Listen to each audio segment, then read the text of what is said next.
А перед началом этой озвучки я бы хотела сказать, что автором этого сериала является Черри. Обязательно поддержи ее канал своей подпиской и лайком. Ссылочка, как всегда, в описании. Также я хочу напомнить о своем телеграм-канале, где делюсь новостями о новых озвучках. Поэтому, кто хочет узнавать о новых видео первыми, подписывайтесь. Там также есть чат, где я стараюсь чаще с вами общаться. Еще мы каждый вечер стараемся играть в мафию, поэтому заходите, кто хочет поиграть с нами. Ну и не буду задерживать, приятного просмотра!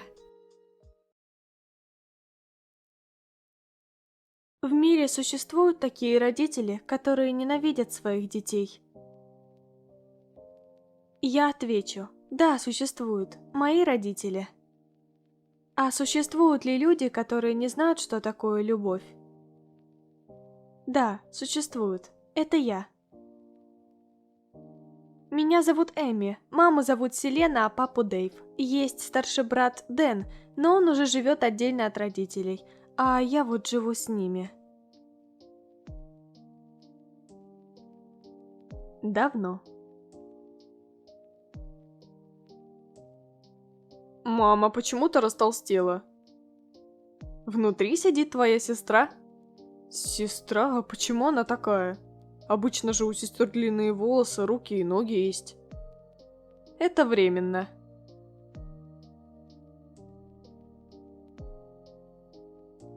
Она будет несчастливой, ее никто не будет любить, так... Не говори так! Откуда ты знаешь такие слова? Мама, папа, вы не дослушали! Лучше уж вообще не слышать тебя. Но так сказал мой друг. Друг так сказал, вот и собираюсь спрашивать, что ответить на его слова. Ни слова больше, какой же ты плохой, мало того, что нерожденную сестру проклинаешь, так еще и друга винишь. С этого момента больше никогда не говори плохие слова в нашей семье. Вот и из-за этих слов моя жизнь перевернулась в плохую сторону. Мама, а ты знаешь, какой сегодня день? День, в котором появилось несчастье. Что? Но сегодня же мой день рождения, мне исполнилось 7. Твой день рождения – худший день в моей жизни. Слова твоего брата подействовали. Ты будешь несчастной, значит мы и тоже.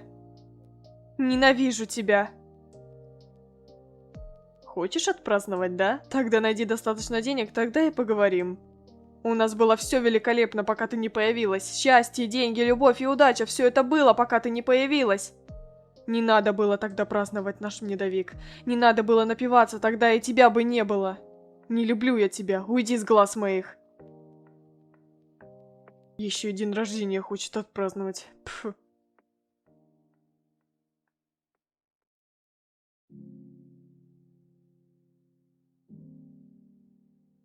Плакса. Так и продолжалось. И вправду, в мире же все люди счастливые. Должно же среди них быть такие люди, как я, с такой жизнью. После того, как я появилась на свет, в нашей семье появилось несчастье, бедность, и из-за этого все винили меня. Папа лез в долги, мама закрепила все эти воспоминания булавкой в своем сердце. Брат ненавидел, а я... Ну, я хуже.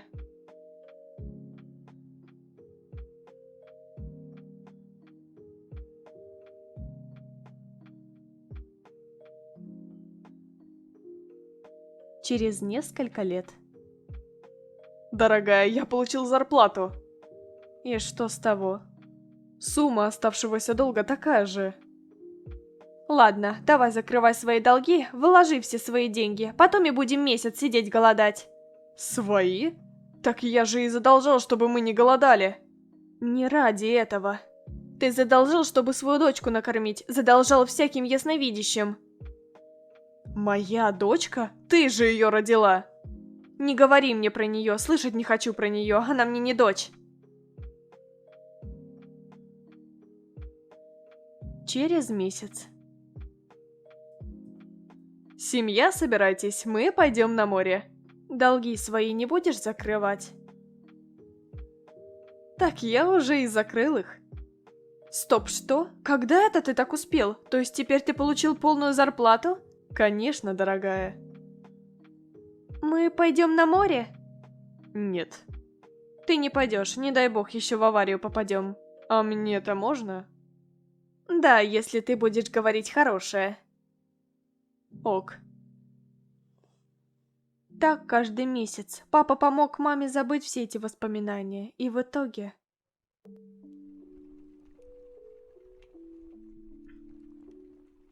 Они пришли в прежнюю хорошую жизнь.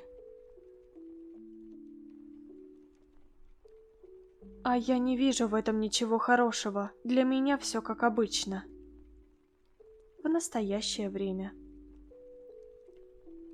Дорогая, может, ты поговоришь с ней, и она вечно будет сидеть в своей комнате?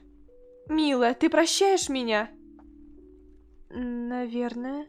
Прости меня, пожалуйста, я люблю тебя. Ты любишь меня? А что это? В этот момент я ничего не чувствовала, просто пустые, бессмысленные слова. Зря я это спросила, теперь много проблем добавила. У меня просто нету слов. Она не знает, что это такое. И чему ты удивляешься? Хватит, Дэн. Что? Вы же сами ее ненавидели, и что вы теперь ожидаете? Он прав. Что мы будем теперь делать? Я боюсь, что она не заведет семью. Может, отведем ее к психологу? Так и сделаем. Сомневаюсь, что это поможет.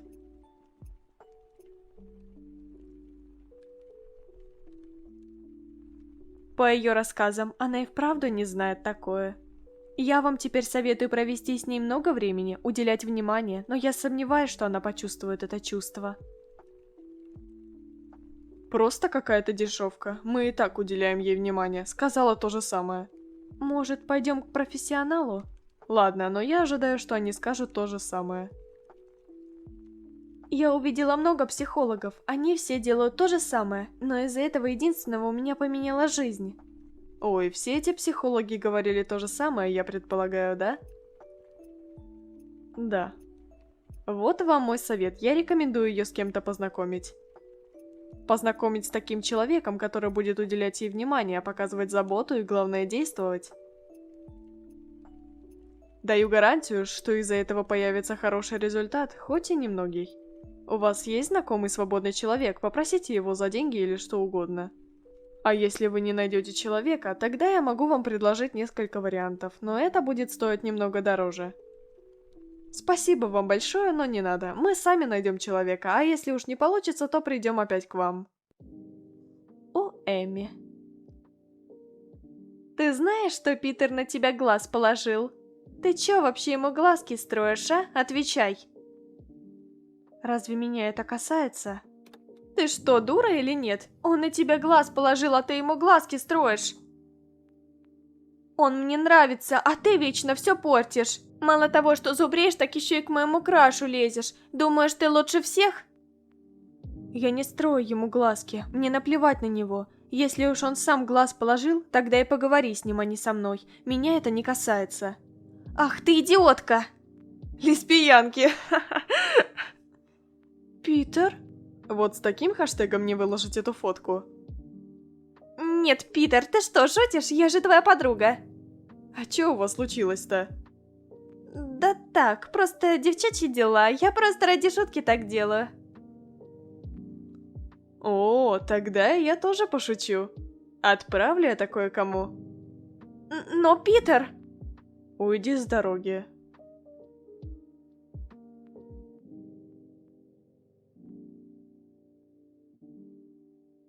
Наконец-то отстала. Ну и куда это мы убегаем? Я не пойму, в чем прикол этой позы? Тебе нравится? Нет, мне неудобно. Какая же ты милашка, ты нравишься мне. Я что-то не вижу смысла этих слов. Уйди, пожалуйста. Я все равно добьюсь тебя, любовь моя.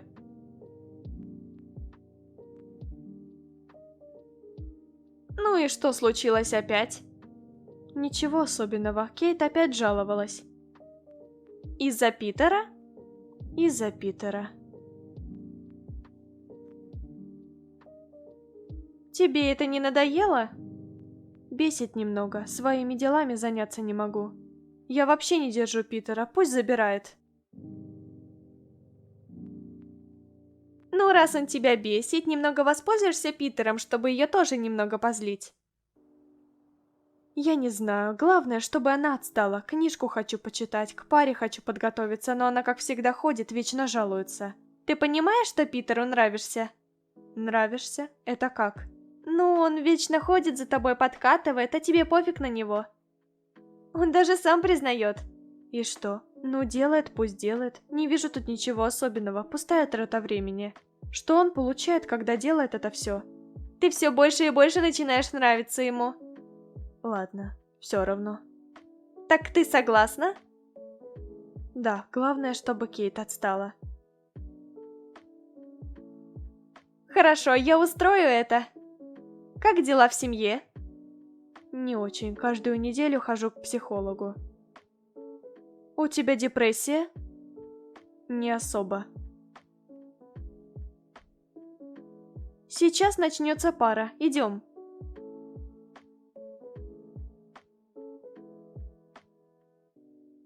Ты чё так пугаешь? А румяна где? Нравится? Чего? Заюш, я давно испытываю к тебе чувства, я люблю тебя. Что? Не поняла.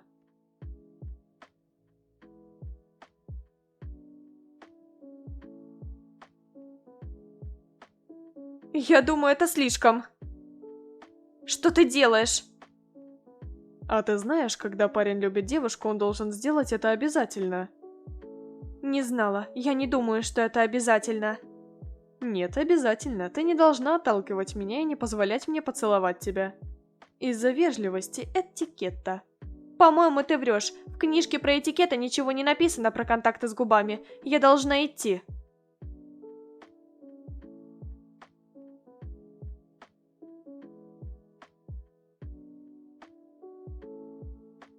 Эми? Кого ты привела с собой? Что? Я никого не привела. Что ты тут делаешь? Здравствуйте, я ее друг Питер. Добро пожаловать, заходи. Так ты ее друг? Да. Что-то стыдно спрашивать сначала про его отношения. Блин, как же сказать, что она мне нравится, чтобы он не прибил меня? Питер, может, ты поужинаешь? Нет, спасибо, я уже сыт. Питер, можешь рассказать о себе, о поведении Эмми? Ну, Эми очень хорошая девушка. Что? Он рассказывает сначала о ней? Поведение у нее хорошее, умом блещет, слушает на парах, и почерк у нее красивый. А с коллективом у нее как? У нее есть лучшая подруга Дженни, не променяет своих друзей на что-то выгоднее. Иногда замечает, что некоторые завидуют ей и девушки, и парни. Кажется, ты все знаешь о ней, не хочешь сказать о себе по отношению к ней? Если вы настаиваете, то мы с ней каждый день общаемся. Хоть и она избегает меня, но все же я стараюсь подружиться с ней, я защищаю ее, я стараюсь угодить ей. Нет, почему ты врешь? Он каждый час толкает меня к стене и говорит, что я ему нравлюсь. Просто пустая трата времени, дурное поведение. Нравишься? Я сейчас лопну от стыда. О. Пойдем поговорим, Питер.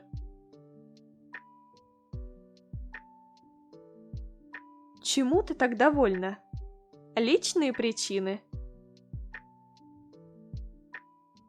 Она тебе нравится? Не стесняйся, говори, я тоже проходил через это.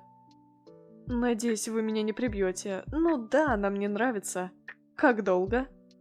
Давно уже, очень. Ну, это уже можно сказать любовью. Признайся, ты любишь ее? Да, я люблю ее. И как она отвечает? Взаимностью? Нет, ей совсем пофиг на меня, стараюсь, и она не смотрит. Видимо, она ничего не чувствует ко мне.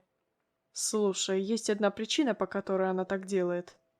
Она не знает, что такое любовь. Не знаю, она вообще не чувствовала такое, она даже к нам ничего не чувствует. Так вот почему. Да, мы не так давно узнали об этом. Видимо, ей не хватало любви в детстве. Она даже не знает родительскую любовь, даже не беспокоится о нас. Жесть, и из-за чего это случилось? Ну, это совсем другая история, тебе лучше знать не надо. Мы бы очень хотели, чтобы она полюбила меня, нас, всех. Ты, кстати, с кем живешь, один или с семьей? Я живу один. Слушай, а ты бы хотел жить вместе с ней? Ну, типа, добиваться ее? Вы серьезно? А мне можно? Ну, я вот и спрашиваю, хочешь? Конечно. Тогда слушай, сначала заполни некоторые листочки, потом и договоримся. Иди за мной.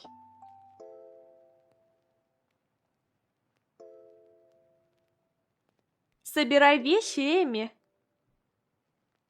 Вы меня выгоняете? Нет, будешь самостоятельной. Вы меня выгоните просто так? Денег же нет у меня. Не беспокойся об этом, мы все уже подготовили. Вот теперь ты будешь жить здесь. Одна? Не боитесь, что я напортачу? Что ты говоришь? Ты ведь уже взрослая. Ну и чтобы тебе не было скучно и помощь была нужна, с тобой будет жить Питер. Приветик. Первый встречный. Вы ему доверяете? А если он что-то сделает со мной? Ты не переживай насчет этого, я позаботился над этим. Ну и в принципе он сам не против. Про коммунальных услуг и платы не переживайте, мы все уже оплатили. Месяц поживете и увидим, что из этого выйдет. Если что, это придумал твой психолог, Эми, так что не держи на меня столько злости. Ну что ж, вам помочь с вещами? Нет, я сама разберусь. Да, она права, до следующего месяца. Ну, желаю удачи, до встречи. Ну, теперь слушай, будешь соблюдать мои правила. Первое, у тебя нету прав отталкивать меня и грубить. Второе, ты мне разрешаешь делать с тобой все, что захочу. И третье, будешь хозяйничать. А если не будешь слушаться, накажу. Ты решил, что я должна соблюдать твои правила? Тогда ладно, у меня тоже есть правила, которые ты должен соблюдать. Во-первых, если уж ты слишком много пристаешь ко мне, и главное, мне это не нравится, то у меня есть право отталкивать тебя и грубить. Во-вторых, то, что ты вечно ходишь со мной, ничего не значит, и ты не думаешь, что ты что-то изменишь. Так что не позволяй себе многое, ты не будешь лезть в мое личное пространство. А в-третьих, ты не будешь критиковать мои действия и блюда. Если ты нарушишь мои правила, и мне что-то не понравится, тогда я все расскажу родителям, и тебе придется попрощаться со мною. Договорились? Жестоко, жестоко, ладно, я согласен.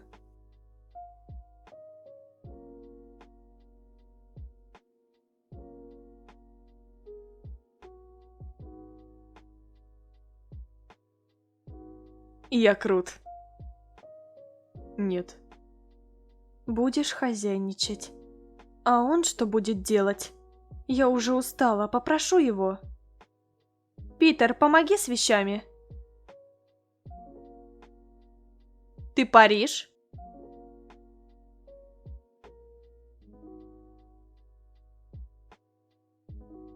Да, я Париж. Не боишься умереть? Почему? Я ведь прочный паренек. Почему ты мне не сказал, что куришь? А что, собиралась вместе покурить? Я вообще не подходила бы к тебе. А ты думаешь, что я не доберусь до тебя?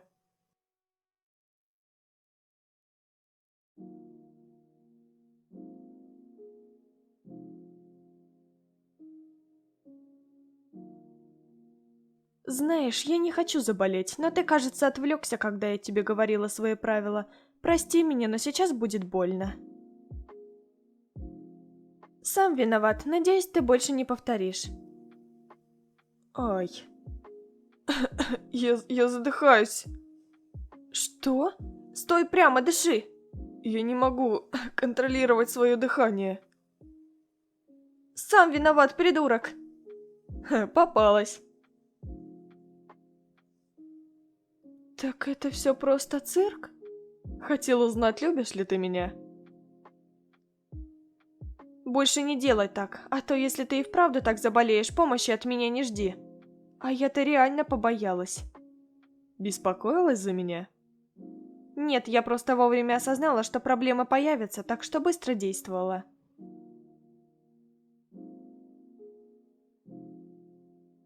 Прошла неделя.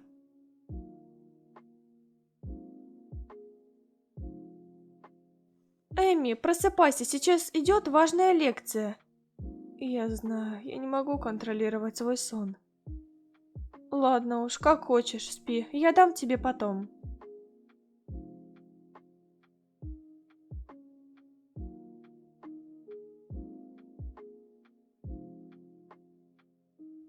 Эми, просыпайся и слушай, это важно.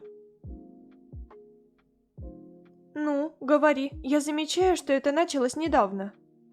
Я просто не высыпаюсь. Прости, что не сказала раньше, но я уже неделю живу с Питером. Он каждый день выматывает меня, у меня тоска от него. Каждый день он мешает мне высыпаться. Живешь с Питером? Да. Кейт перестала? Нет. Приветик. Привет, Питер. Ну, как там дела? Все великолепно. Я знаю, что вы живете вместе. Она жалуется, что не может выспаться из-за тебя. У тебя сейчас появится шанс. Она сейчас уснет. Сделай это, и чтобы Кейт увидела.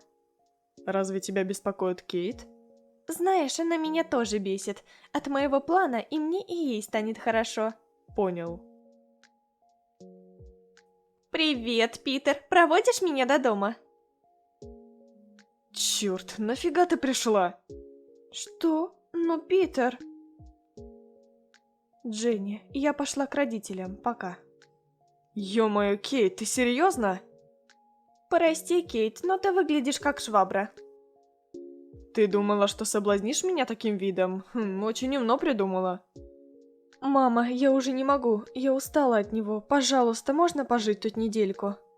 Что случилось? Он тебя не слушается? Да нет, просто он очень тоскливый. Не хочу жить с ним. Вечно мешает. Ты чувствуешь к нему что-то? Нет.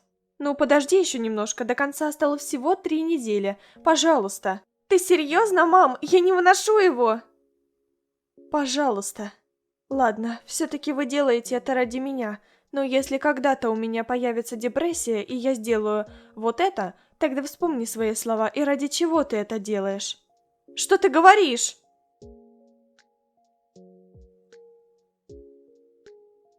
Здравствуйте. Все, забирай ее. Пожалуйста, постарайся. Покажи ей симпатию, уделяй внимание и не повторяй одно и то же. Мы же все-таки тебе доверились. Пожалуйста, не подведи нас и себя.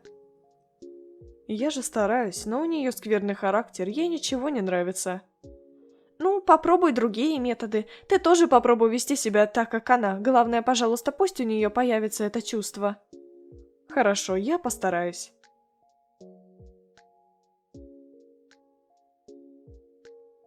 Питер все так же пробовал угодить ей, но, как и всегда, она его отталкивала. В предпоследний день этого периода. Питер, ты не видел мою плойку? Питер, ты слушаешь меня? А почему это я должен знать о твоих вещах? Что? Но я же просто спросила. Не видел. Довольно? Я что-то сделала не так? Почему ты обиделся? Уйди, пожалуйста, хочу побыть наедине с собой. Бесишь. Что? Но я же ничего не сделала. Привет, Дженни, как дела? Не разговаривай со мной. Что? А с тобой что случилось? Ты обиделась на меня? Не подходи. Дженни, ты можешь одолжить мне свою тетрадь? Я случайно узнала на лекции. Твои проблемы. Чего ты лезешь ко мне? Что случилось, Дженни? Почему она обиделась? Я ей надоела? Питер, мы можем поговорить? Дженни меня избегает. Ты случайно не знаешь, почему? Питер! Да что со всеми?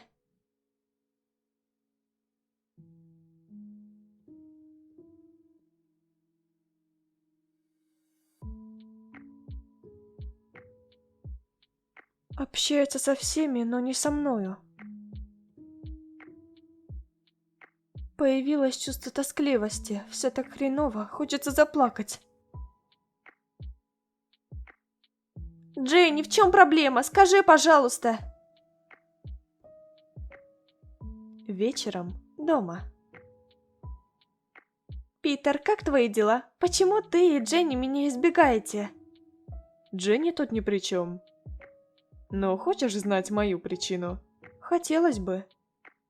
Знаешь, я уже решил сдаться, чувства к тебе все еще остались, но я уже не могу всегда быть каблуком тебе.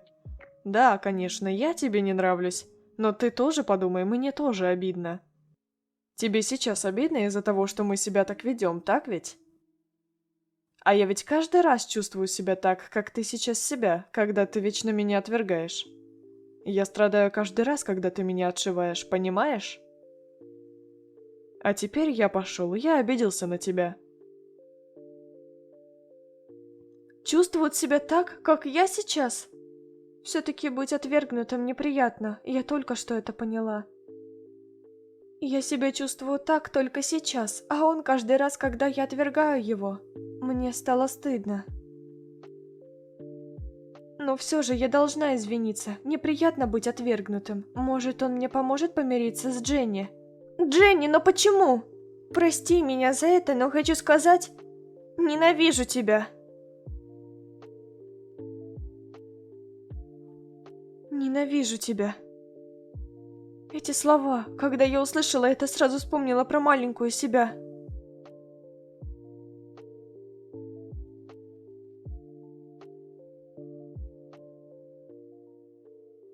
Эми, что случилось? Почему ты плачешь?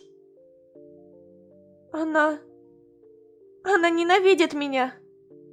Кто? Дженни. Она, наверное, переборщила, но у меня появился шанс. Не плачь, милая, забудь, выскажи все, выплачь, тебе станет легче. Боже, фиговая из меня поддержка. Когда я рассказала и выплакала все свои слезы, мне стало легче. И я на секунду впервые почувствовала то самое чувство. Я впервые себя так чувствую. Это, наверное, та самая любовь. Его глаза, его душа. Я насквозь увидела его доброту и любовь ко мне. Всего лишь минуту. Прости меня, пожалуйста, я не хотел, чтобы ты заплакала. Я и подумать не мог, что ты это все примешь близко к сердцу. Прости. Его утешающие слова успокоили меня. Я всего лишь минуту увидела его доброту, но потом я почувствовала злость, что он все это делает из-за бездельничества. Уйди, мне неприятно. Все вернулось, все было прежним. Я уже и забыла, как именно я почувствовала себя, когда это чувство пришло в мою душу. Почему? Эми, стой! Он был таким жалким на этот момент. Не знаю, но мне так казалось. На следующий день все было как обычно. Мы с Дженни помирились. Дженни призналась, что она это сделала, чтобы помочь мне, и просила прощения миллион раз. А Питер все так же подкатывал, но мне было все равно на него. Меня просто бесило его детское поведение. Все как обычно, спокойствие и тишина. Но меня мучает одно. Что это за чувство, что было ранее? Любовь? Хотя я уже забыла, кажется, мне не вернуть это.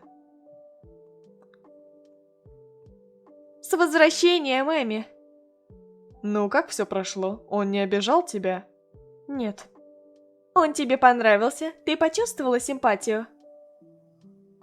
Если я скажу про тот случай, то они точно будут допрашивать и на еще 1 месяц запрут его со мной. Тогда и снова начнется вся эта тоска. Нет уж, не скажу.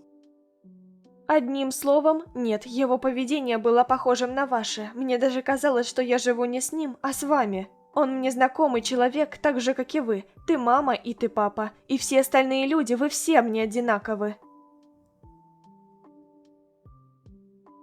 Так ты не дорожишь нами? Чего-чего? Дорожить человеком? Это как? Ты слышал? Почему все так сложно? Это мы виноваты. Я даже не знаю, что сказать. Мне стало жалко того парня, ну, Питера. Привет, сестренка, а где родители? Кажется, Дэн пришел. Может, мы его попросим? Я не знаю, я не могу принять решение, сама решай. Привет, сынок. Здравствуйте. Здравствуй, милая. Как ваши дела? Все отлично, погостить пришли, у меня выходной. Пойдемте все за стол.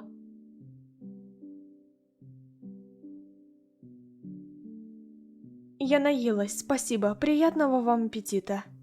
Что с ней? Она всегда ведет себя так. Послушай, нам нужна твоя помощь. Я слушаю. После рассказа. Да, мне больше всего стало жалко того парня. Вы хоть ему компенсацию сделали? Конечно, мне и самому стало не по себе от жалости. Возможно, она и почувствовала симпатию, но скрывает. Ну, невозможно же не почувствовать хоть что-то за такой длинный срок. Ну, это зависит от того, как они провели время, но я не уверена, что мы можем сделать. Ну, если подумать. Я вспомнил, что у меня есть один друг, у которого нету второй половинки. Я думаю, он был бы не против с ней пожить, если уж, конечно, заплатить. Я когда-то показывала ему фотку сестры, мне кажется, она ему понравилась. Тем более, ему нужна помощь по хозяйству по дому, а то он вечно жалуется, как он устал от работы и по хозяйству по дому. Правда? А ты можешь позвать его? Могу, но он уже закончил универ. В настоящее время он сейчас работает. Ну, если я не ошибаюсь, он на год или два старше нее. А хотя разве не проще просто заплатить тому психологу? Зачем затевать все это? Я так решила, и мне все равно. Я ведь тоже старше на год твоей мамы. Ну, в принципе, Дэн тоже на 2 года старше меня. Так что я не думаю, что это помешает им. Это точно. Ты можешь нам рассказать о нем? Хорошо, его зовут Леви. Ему, наверное, 22 или 23, но точно старше на 1 или 2 года. Но у него приличная семья, живет один, жены нету, богатый, работает директором в компании по производству одежды от фирмы Devil. А его характер 50 на 50. Если хорошее настроение, он слишком добрый, а если наоборот, то же самое. Но он ко мне нормально относится, так что я думаю, что и Эми тоже будет хорошо относиться, уважает старших. Ну, если он богатый, то... Он мне понравился, подойдет. Ну, если вы согласны, то мне сначала поговорить с ними или позвать его. Сначала сам поговори, а потом уж сами разберемся. Ок. Так вы согласны? Конечно. Мне можно взглянуть на нее? Можно. Эми, подойди к нам.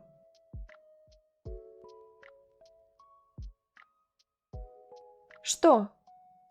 Теперь ты будешь жить с ним. Что? Почему? Нет!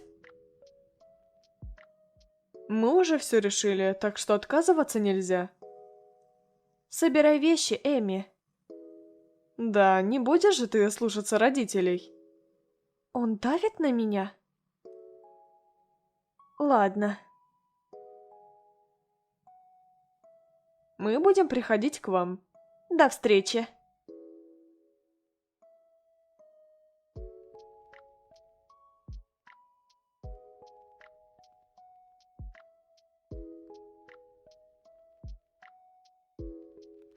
Понравился?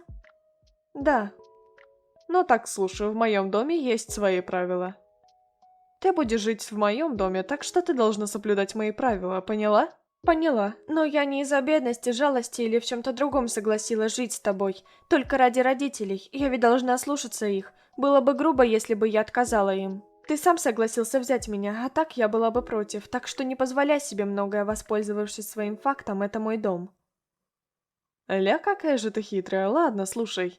Если ты не будешь соблюдать мои правила, то тебя ждет наказание. За каждый неверный поступок тебя ждет разные наказания. Я уж лучше не буду говорить, какие. Итак, первое, ты будешь слушаться меня, и у тебя нету прав повышать голос на меня. Второе, у тебя нету прав делать что-либо без моего разрешения. Третье, если мне что-то не понравится, то я могу наказать тебя. Я ожидала совсем другое. Ладно, у меня тоже есть правила, позволь сказать. Первое, ты не должен нарушать мои личные границы, не лезть в мое личное пространство. Второе, раз уж я тут живу, то ты должен уважать меня и не позволять себе многое.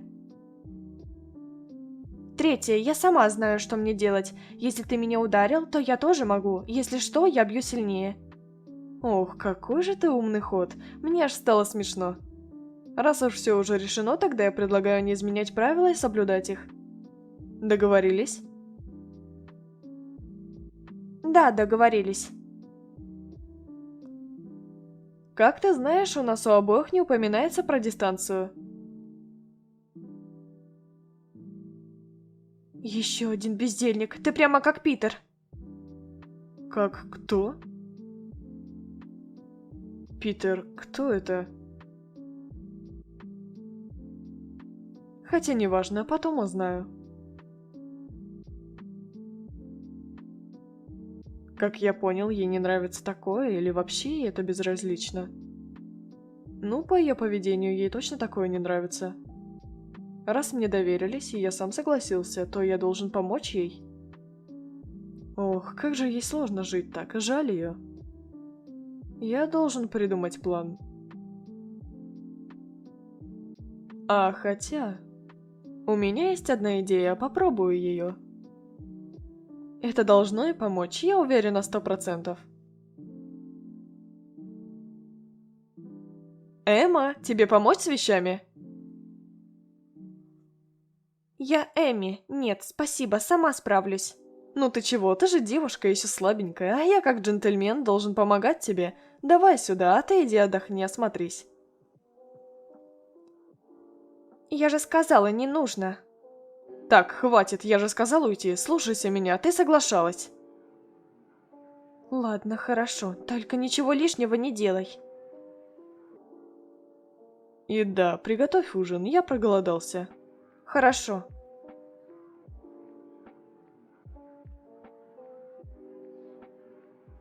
Походу, у нее нету чулков.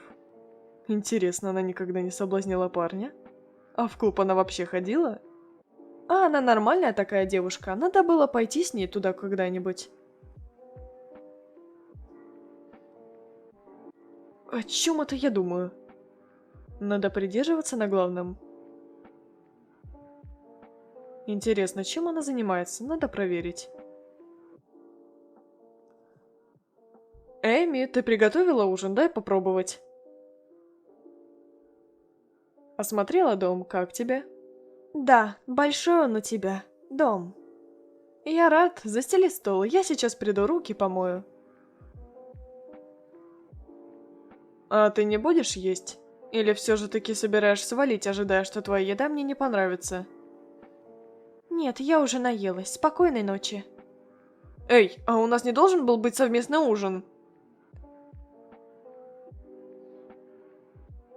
А я думала, что мы вместе поедим.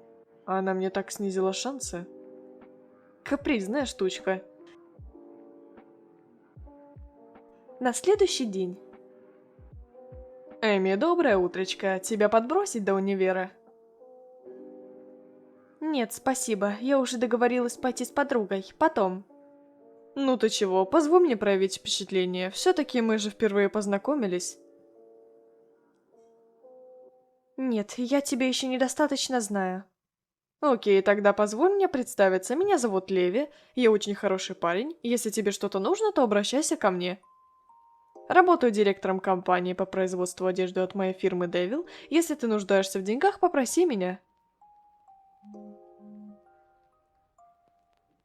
Директором? Ну, ты больше всего похож не на директора, а на бездельника.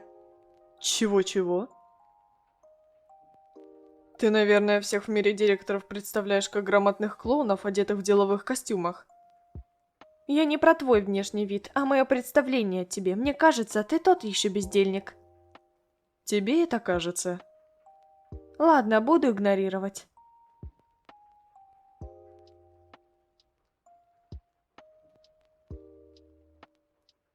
Ты не опоздаешь? Да нет, есть еще 1,5 минут. 30 минут. Ладно, тогда я советую тебе собираться. Если что, тут не едут автобусы. Ты серьезно? Не врешь? Ты пролила кофе. Ой, прости, я уберу. Я не вру, и тебе как раз понадобится 30 минут и больше, чтобы добраться до остановки. И еще мой дом очень далеко находится от центра города. Если не хочешь, чтобы я тебя подбросил, тогда я поехал на работу. Подожди, пожалуйста, я сейчас буду готова.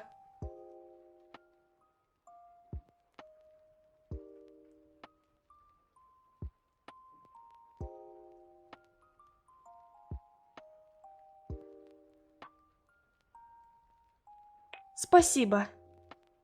Да это пустяк. Скажи, когда у тебя закончатся занятия, я заберу тебя. В 7 вечера. Ладно, удачи тебе, и да, никому не говори про меня.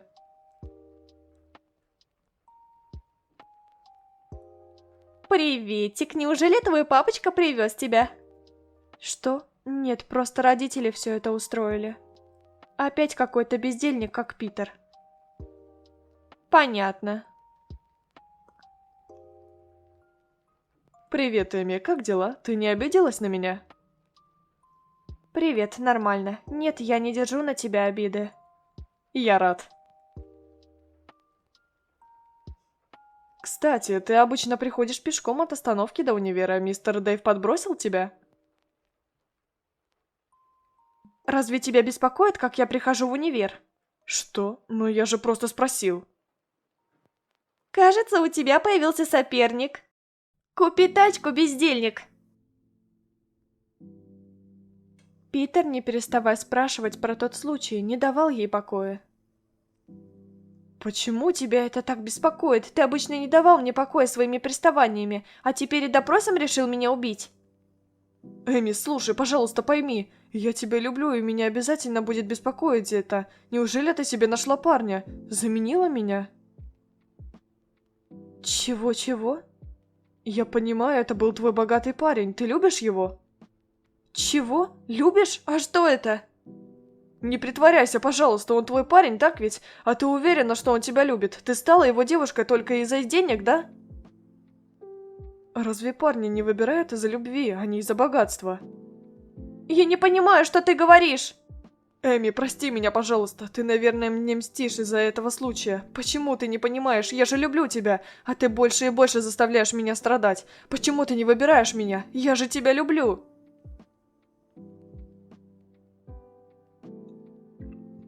Перестань, Питер, ты пугаешь меня. Не кричи, я правда не понимаю, о чем ты говоришь. Какая любовь, что это, если ты не хочешь знать, он просто...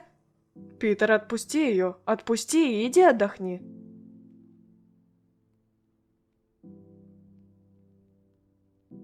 Так ты ведь ее парень, да? Если окажется да, то что ты мне сделаешь? Типа страх потерял, значит? Ну да, и чё?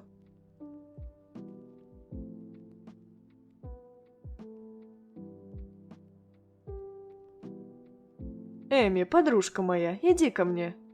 Странный он чувак какой-то. Подружка? Иди пока что в машину, собери мысли и успокойся.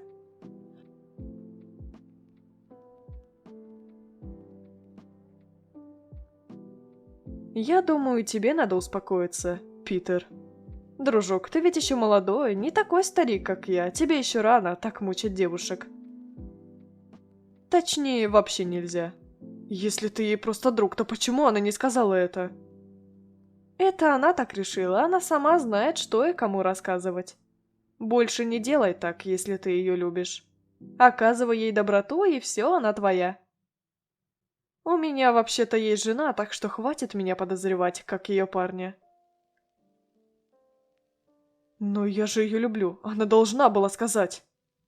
А что, если она тебя не любит? Желаю удачи.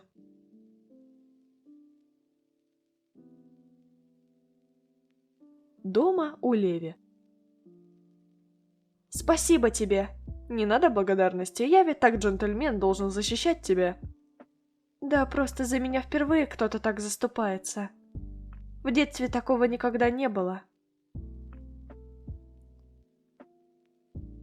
Эми, если ты не устала, то можешь мне приготовить мне чего-нибудь на работу на завтра? А то сегодня я так проголодался на работе. Хорошо, но мне стоит немножко отдохнуть, потом приготовлю. Ладно, иди, отдохни и поспи, я сам сделаю. Если хочешь поесть ночью, то еда на кухне в холодильнике. Если что, меня разбудить не забудь. Хорошо.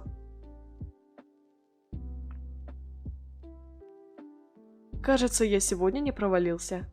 Надо отпраздновать чупиком.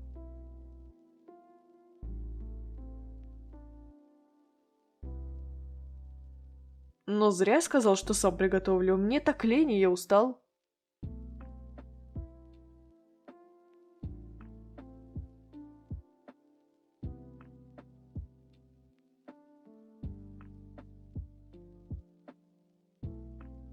Черт, тупые фанаты, откуда вы меня узнали? Леви вправду как джентльмен. Он оправдывал мои ожидания. После сегодняшнего случая с Питером я начала чувствовать тревогу, каждый раз, когда Питер обращался и подходил ко мне. Прямо как в детстве. Я не знаю, но почему-то я начала бояться Питера, прямо как от родителей в детстве. Ноги бегали куда угодно, только чтобы убежать от Питера.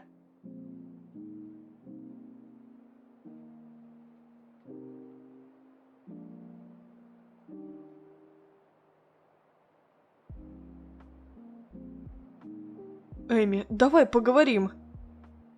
От лица Питера. Почему?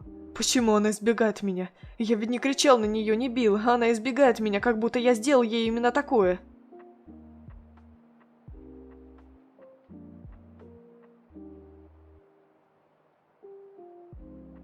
Этот говнюк с сосалкой во рту. После твоего появления у нас все ухудшилось. Откуда ты вообще появился? С какой целью? Ну невозможно же полюбить тебя за 1 месяц. Как ты с ней вообще так быстро сблизился, пока я стараюсь уже долгие годы? Ну так, все в порядке? Да. Точно? Сказала же да. Ладно, тогда дай сумку и садись в машину. Леви каждый день показывал ей заботу и доброту. За длинный срок Эми начала принимать его.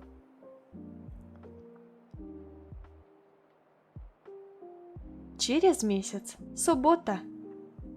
Эми, пойдем погуляем? Нет, у меня есть планы. Почему ты вечно против?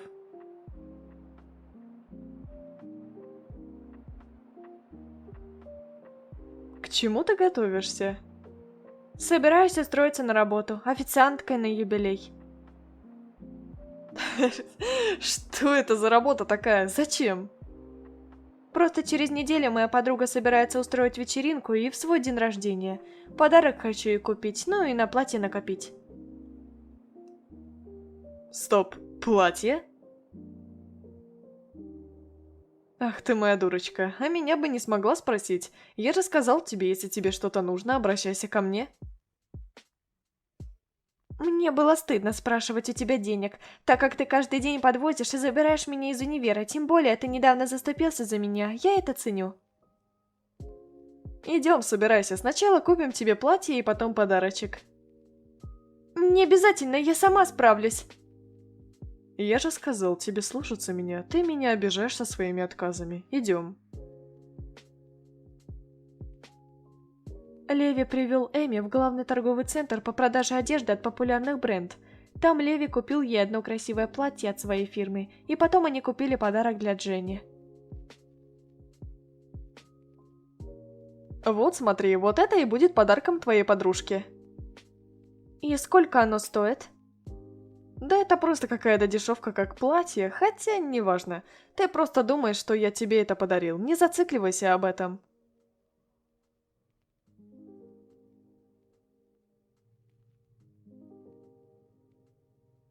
Прошла неделя, суббота вечером.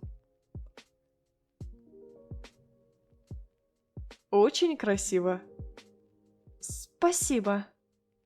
Да я про платье, какой же я великолепный дизайнер.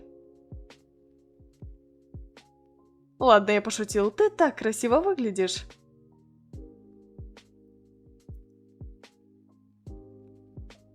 А тот странный чувак, Питер, не полезет к тебе? Чего? Забудь, если он что-то сделает, скажи мне. На вечеринке. Блин, скучно.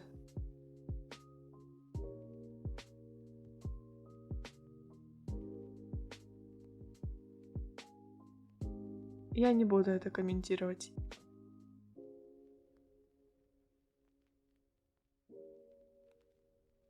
Во что ты одета? Так и знала, она мне не подходит, да? Совсем нет, ты великолепно выглядишь. Это же платье из той самой фирмы? Класс! Да нет, просто какая-то дешевка. А?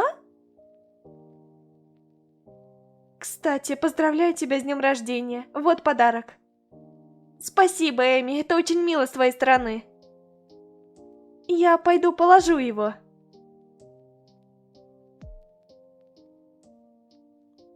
Привет, Эми, ты сегодня очень великолепно выглядишь. Спасибо, я тебе отвечу тем же. Потанцуем? Нет. Да ты что, иди танцуй. Я не хочу, я боюсь.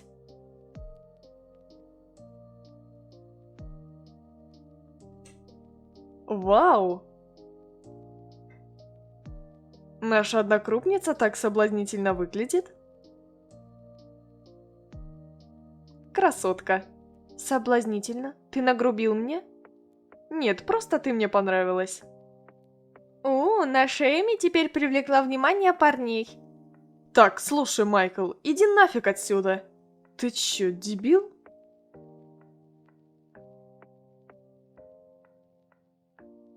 Позже. Итак, а теперь подарок от замечательной Эми.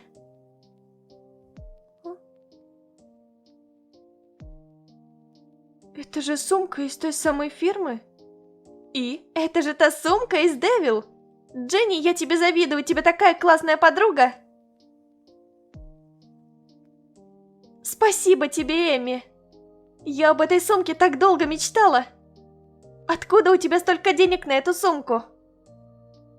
Разве она так популярна? Да ты что, конечно!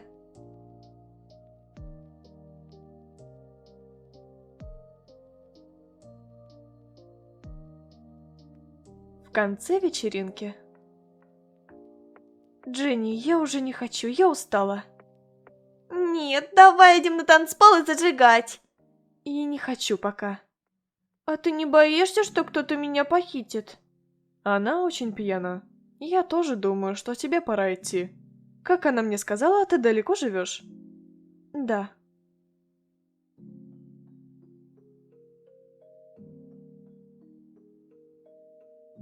А ты чё не танцуешь, как другие?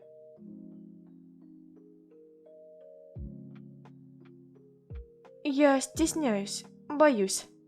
Почему стесняешься? Ты не поймешь. Ладно, ты хоть выпила с ними? Ну да, вкусный был напиток. Да не, я про детское шампанское. А, это такой спирт, который пьют, да. Ну, ты в принципе права, но это не такой спирт, и его не пьют, да. Понятно, значит, я ошиблась.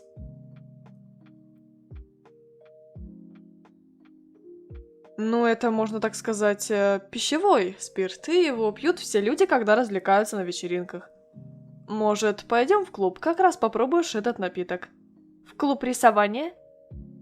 Ты чё, вообще не знаешь про современных вещей и мест? Ну да, а что?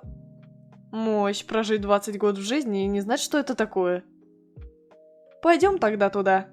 Нет, я устала. Это как раз то место, которое поможет тебе расслабиться. Нет, я не хочу.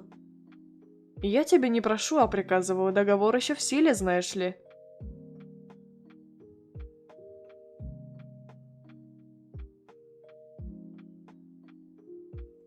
Через некоторое время у Эмми.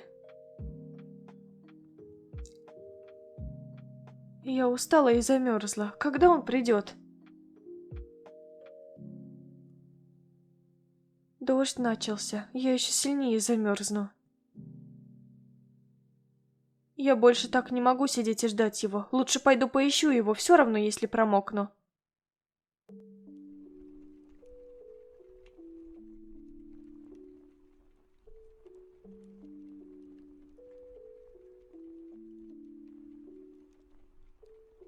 Да брось ты, признай ты уже наконец, что втюрился в нее. Да заткнись ты, не люблю я ее. А че тогда приютил ты ее? Хочу ей просто помочь. Чего? С чем? С ее чувством любви, самооценкой и сломанной психикой. Ты реально дебил. Думаю, что у тебя получится? С такими темпами ты всю жизнь будешь возиться с ней. Тебе скучно? Почему ты согласился? Из-за чувства вины. Вины? Ты винишь себе из-за того, что она не может любить? Ой, ты не поймешь, когда я был еще мелким вякнул что-то, то от чего она и стала такой. Теперь я реально чувствую себя виноватым. Все было бы иначе, если бы я ходил с замкнутым ртом и не сунул свой нос куда попало. Но все же, займись чем-нибудь другим, найди девушку и отвлекись. Я и сам не хочу так всю жизнь возиться с ней. Просто меня уже давно мучает совесть, даже снится мне, что все было бы иначе, если бы не я. Мне реально стыдно, сколько уже лет прошло с тех пор, как совесть начала меня мучить. Задолбала уже. Да, не везет тебе, конечно.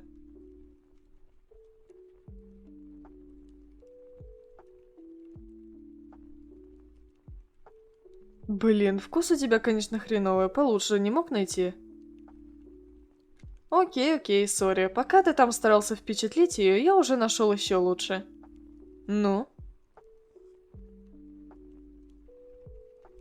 Эй, что ты делаешь? На минутку, смотри.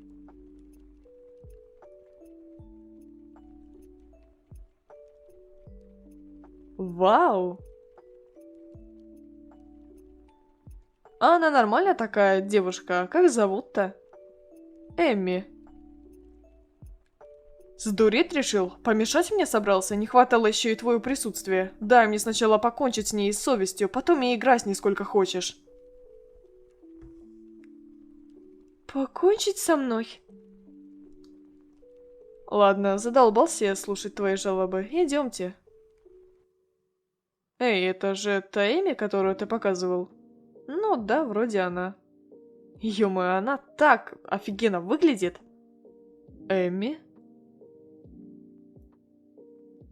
Эми, стой! Я больше не могу. Зачем я пошла за ним? Почему послушала все это? Эми, стой, давай поговорим. Черт возьми. Зачем я сказал это? Я и подумать не мог, что она могла пойти за мной. Эми, стой, я приказываю тебе. Отстань со своим приказом! Ненавижу тебя!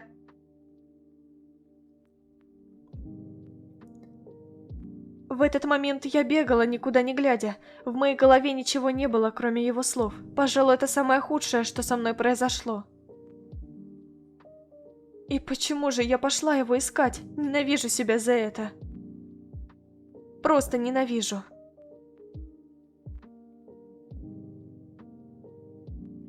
Когда он сказал все это, как будто проткнул мое сердце своими словами. Я сразу вспомнила маленькую себя, точнее, именно тот момент, в котором моя мама сказала это, и что она собиралась делать со мной, когда дома никого не было. Слезы сами по себе текут из моих глаз, все тело дрожит, сердце разрывается, я никогда не чувствовала себя так, даже в тот момент. Да ё-моё, Эми! Молодой человек, стойте, это полиция. Черт, они откуда вылезли? Я не преследую ее, она моя жена, она обиделась на меня. И вообще, с чего вы взяли, что я ее преследую? Я же знаменитость. Черт, да чтоб вас. Слушайте, мне вообще все равно, что вы знаменитость, по закону вы. Да, я понял, уже ухожу. Эй, я с тобой разговариваю, ты вообще слушаешь нас? Да что за люди пошли? Его надо было арестовать, что за грубиян? Он вообще не слушал нас. Ой,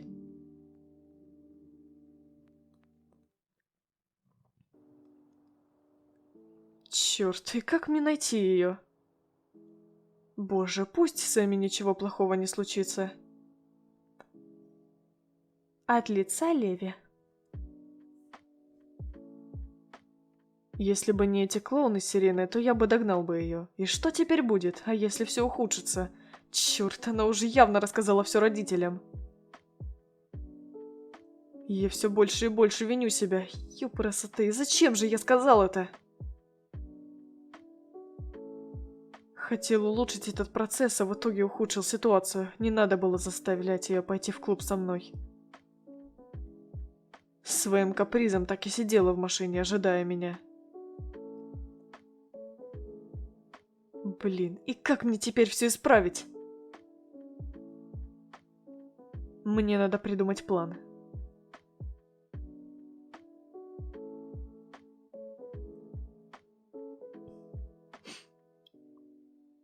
Эми, собирайся, опоздаешь. Что-то случилось? Расскажи мне. Леви что-то сделал с тобой? Он обидел тебя? Я сейчас не хочу ни с кем разговаривать. Пожалуйста, не беспокойте меня и сами не беспокойтесь.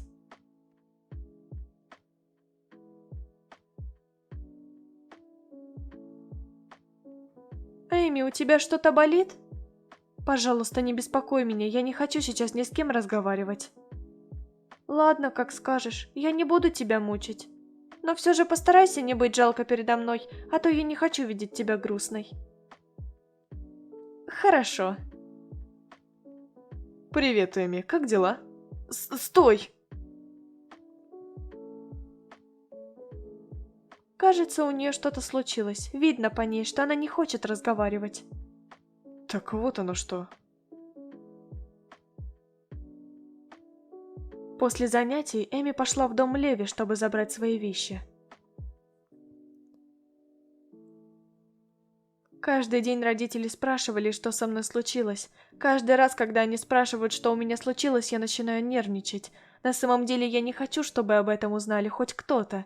Я никому не хочу говорить, что было, потому что каждый раз, когда я вспоминаю об этом, я начинаю чувствовать себя больно.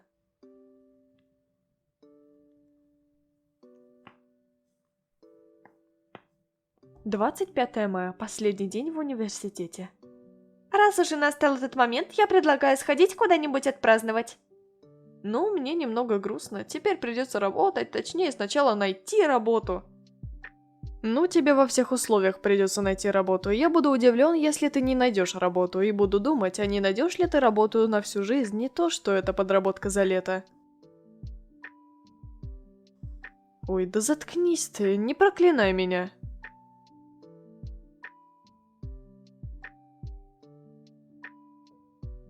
Эми, а ты что планируешь? Не знаю, наверное, подрабатывать официанткой в юбилей в банкетном зале. О, круто, я думаю, что легкая работа. Обслуживаешь, веселишься, ну и воруешь школу. Так, я уже решил. Эми, оповещи меня, когда ты выберешь ресторан для подработки, я буду вместе с тобой и буду помогать тебе. Ладно, было бы не лишним работать со знакомым. Я не против, Дженни. А? Что? Если ты ей, то ее зовут Эми.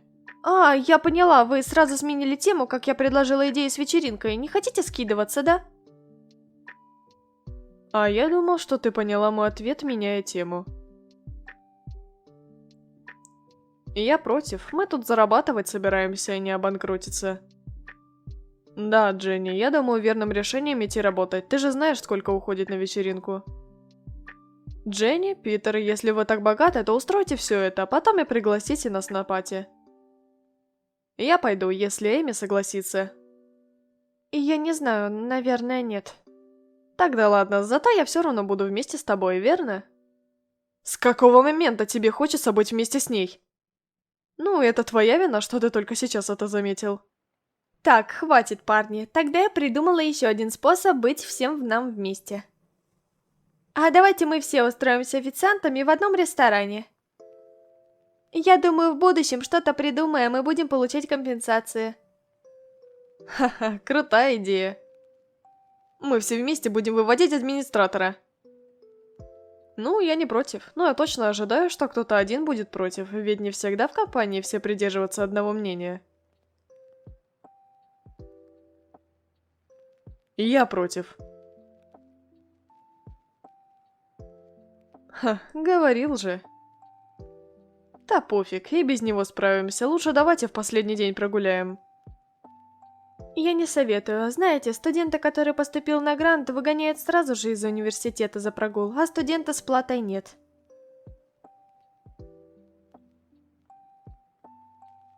Да мне пофиг, я же плачу за обучение, они не могут так со мной поступить. Ну, с тобой-то, конечно, нет.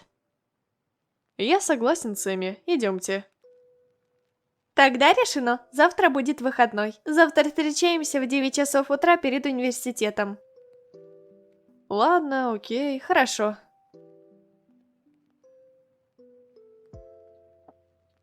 Надеюсь, она придет забрать его. А что, если она не придет? Она же умная девчонка, наверняка подумает, что я сделал это специально.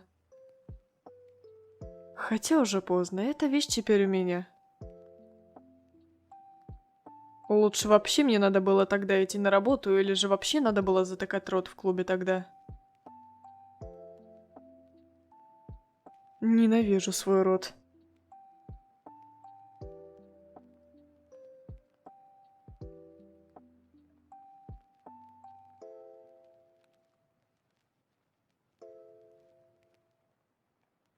Привет, Эми. Ты забыла у меня одну вещь?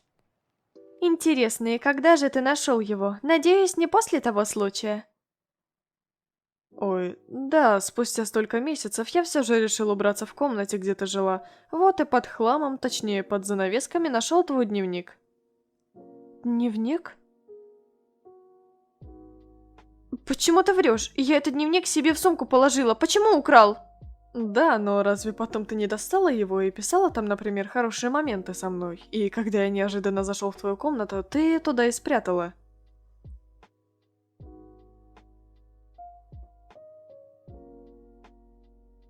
Этот дневник мне как Дженни, родная. Нет, не может быть, он врет. Но все же пойду поищу его на всякий случай.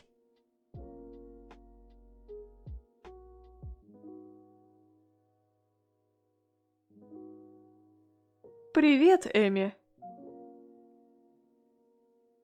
Когда я могу забрать дневник? Сегодня вечером приди ко мне домой. Ура, ура, сработало.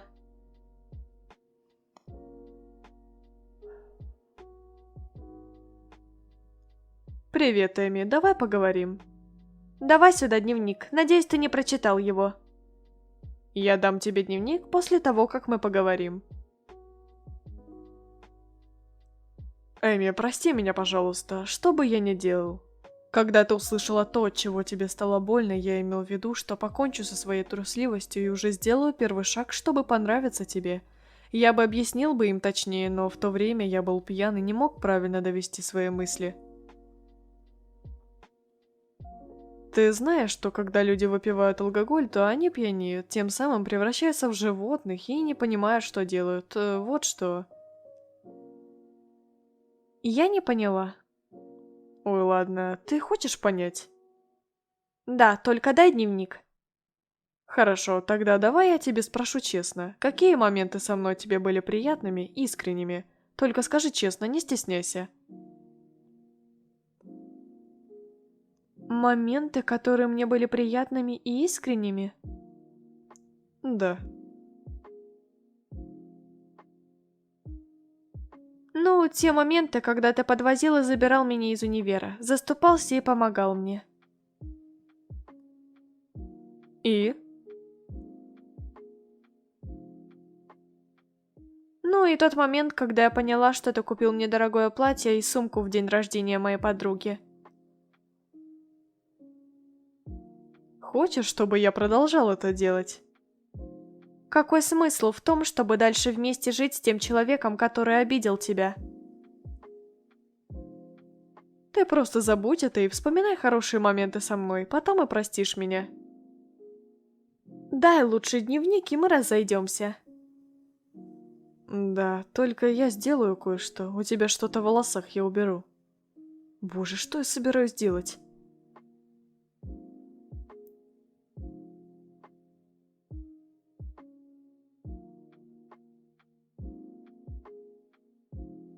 У меня мозг отключился на некоторое время, так как это было неожиданно. Мне так приятно. Я не знаю, как это описать словами. Кажется, я опять почувствовала то самое чувство, только намного приятнее. Мне это нравится.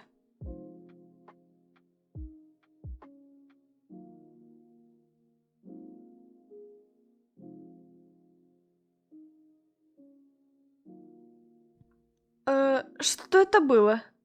Понравилось? Точнее, приятное? Да, я чувствую себя иначе. Что ты почувствовала в этот момент? Был неожиданный дрог в сердце, сердце билось быстрее, и мне это почему-то понравилось. То есть ты почувствовала то самое чувство любви?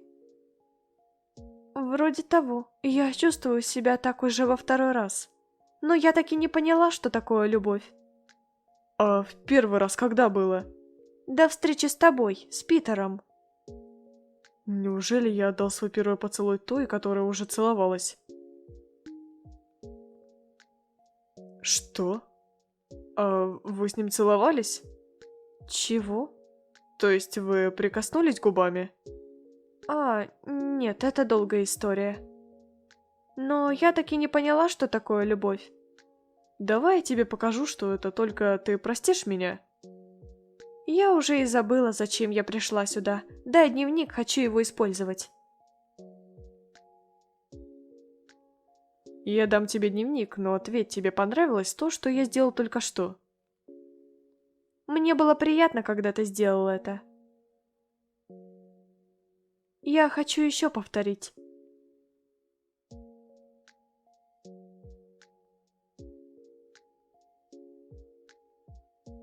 Хочешь повторить? Да.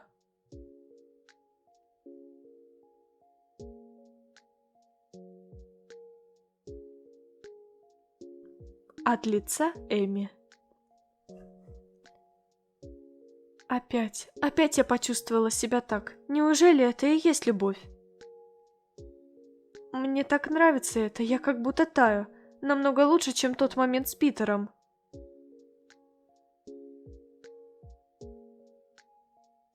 От лица Леви. Неужели я наконец-то смог вернуть ее чувство любви спустя столько лет? Или же я сделал такой вывод, потому что сам влюбился?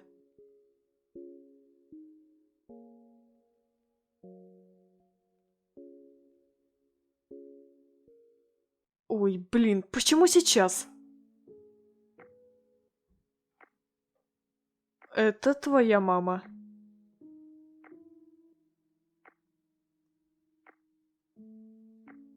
Леви, Эми случайно не у тебя дома? Кажется, она включила беззвучный режим на своем телефоне. Здравствуйте, да, Эми у меня. И кажется, я вернула ее чувство любви. Что? Как? Ну, это я не могу сказать. Вы не будете нам мешать? Ну, если это так, то мы не будем вам мешать. Хорошо, спасибо, до встречи. Эми, отключи беззвучный режим на своем телефоне. О чем задумалась? Да так, ничего, ты будешь смеяться. Ты думаешь, что я буду смеяться над тем, что ты никогда не чувствовала любовь? Что? Откуда ты знаешь? Значит, я угадал.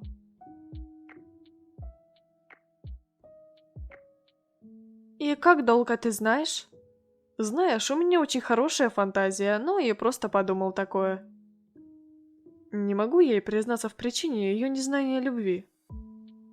Слушай, раз ты это узнал и помог мне в том, в чем ты угадал причину, то можешь показать мне, что такое любовь? Я тебе ее не просто покажу, а верну. Для начала переезжай ко мне. Тогда ладно, до завтра. Стой, ты не боишься? Чего бояться? Просто тут мало кто ходит до остановки, и ходят всякие извращенцы, в смысле очень плохие люди. Он за себя говорит или что? Ну и что, ты беспокоишься? Да, так что останься со мной на ночь, а то мало ли что случится. Хорошо. Но я уже разобрал твою кровать, так что у тебя нету кровати. Так как я не хочу, чтобы ты лежала на полу или на диване, я предлагаю лечь тебе со мной в одну кровать. Вместе? В одну кровать? Ну да, что, ты стесняешься? Мы же целовались, тем более ты сама просила повторить. А в кровати мы будем просто спать. Ну, я никогда не спала с кем-то в одной кровати. Хорошо, если ты не хочешь увидеть меня полураздетым, тогда я буду спать в пижаме. Хорошо? А вот ты... Да не, я буду спать в этом, я уже привыкла спать в одежде. Ну, поспи в нижнем белье. Что в этом такого? Если что, я тоже могу спать полураздетым. А то у меня нету женской одежды, тем более моя одежда будет очень велика тебе. Нет. Ладно, идем. Оказывается, легко было ее заставить проснуться, как спящую красавицу, просто поцеловать. Надо было давно так сделать, а то вдруг мы сейчас были бы парой и... Так, стоп, о чем это я думаю? Какой же я извращенец? Ну, Что? не постелишь мне кровать? Да не, я еще не хочу спать. Хватит делать это, я устала. Знаешь, моя интуиция напоминает мне, чтобы я показал тебе, что такое любовь. На следующий день... У них ничего не было, ребят, все нормально. Доброе утро, Дженни. Что случилось? Эми, ты не придешь? Мы все договаривались встретиться в 9 часов, а сейчас уже прошло 30 минут. Что? Ой, я забыла, сейчас приду. Чего так орать-то? Леви, пожалуйста, ты можешь меня отвезти до универа? Разве у вас не каникулы? Нет, просто мы договорились встретиться. Хорошо, идем. Привет, Эми, как дела? Привет, нормально. А у тебя как? Прости, что опоздала. Что это? Это синяк? Что? Это не синяк. Это засос? Это же засос! Что? Засос? Чего? Ух ты, Эми, ты нашла себе парня? Ё-моё, я так рада за тебя, для меня это великолепная новость. Ребята, великолепная новость! Эми нашла себе парня! Стоп, Дженни, я не понимаю, что ты увидела. Пойдем. Это же синяк. Нет, это не синяк, это засос. Твой парень везунчик. Что? У меня нету никого, кроме друзей и родных. Разве парень и девушка не занимаются этим? Кто это? Вы с Питером встречаетесь? Ой, я не знала, что останется отметка. Расскажи, из-за кого это появилось? Просто Леви вчера кое-что сделал, вот и из-за этого появился синяк. Леви? Кто это? Ладно, потом расскажешь, ты можешь идти, как-то в следующий раз пойдешь. А то я тебе не советовала бы идти засосом на шее, в банкете явно шарфиком нельзя обслуживать. Ты так думаешь? Да, ты лучше отдохни, а мы все сделаем за тебя. Ну ладно. Ну и почему же они передумали взять тебя с собой? Это из-за синяка на шее, но подруга говорит, что это засос какой-то. Ой. Это из-за меня. Прости, я не думал, когда делал это. Ну да, конечно. Что ты думал, когда делал это 3 раза в 3 разных местах? Надо потом наносить медицинскую мазь, а то вдруг... Садись в машину, пойдем ко мне домой. Кстати, твои родители позволили мне собрать твои вещи и жить вместе с тобой. Понятно. Когда же они волновались за меня? Кстати, я положил твой дневник туда, где он последний раз лежал. Спасибо. Прошло 2 месяца. За эти 2 месяца Леви все-таки смог помочь ей, ну и Питер тоже не отставал.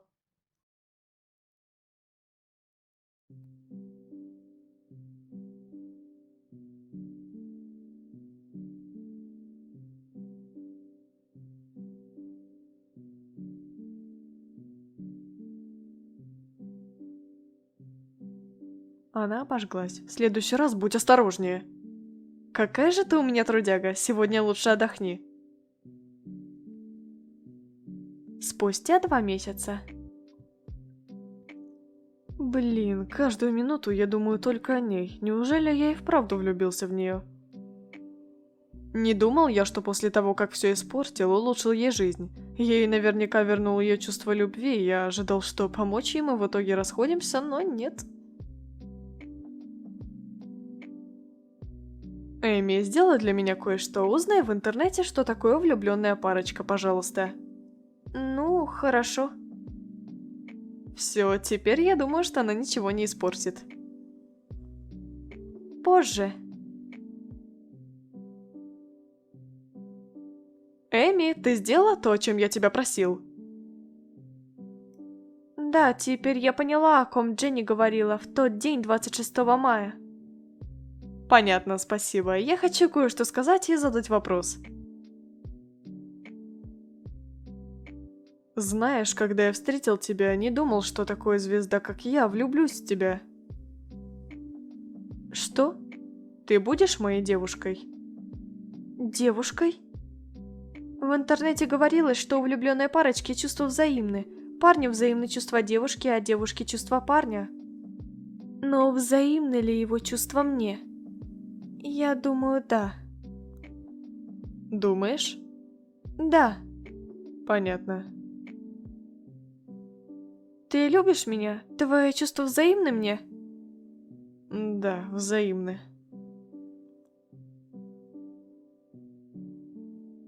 Мои тоже. Да, попробую я стать твоей девушкой. Что? Ура, я рад.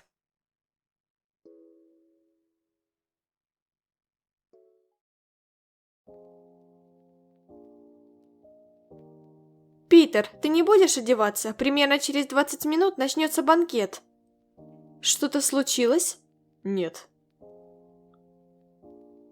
Кстати, а когда придет Эми? Я не знаю. Дженни, давай пройдемся по ресторану, пока не начнется банкет. Давай. Питер, ты с нами? Нет. Блин, на кухне так душно. Гоу с нами, посидим на улице, пока не начнется банкет. Идем.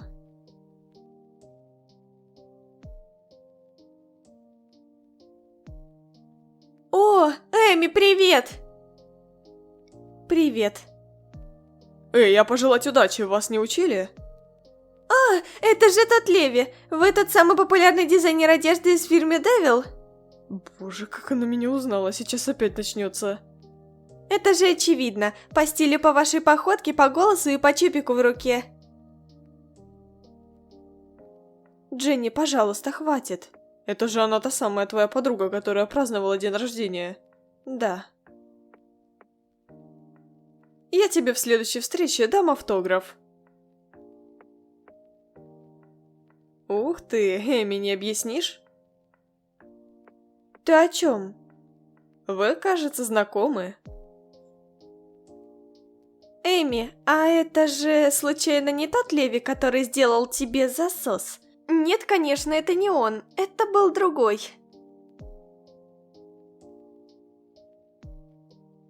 Она моя девушка. Что? Эми, это правда? Нет, и вообще, отпусти. Почему ты врешь? Стыдишься меня? На это есть свои причины. Боишься, что подруга бросит, позавидуя тебе? Что-то вроде того. Если вы и вправду дружите, ничего такого не случится.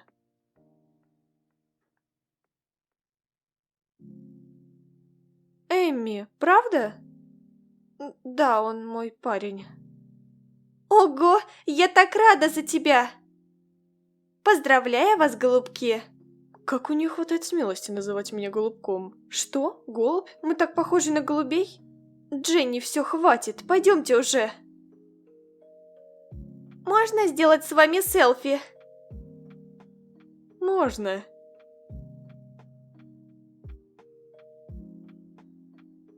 Эми, почему ты скрывала?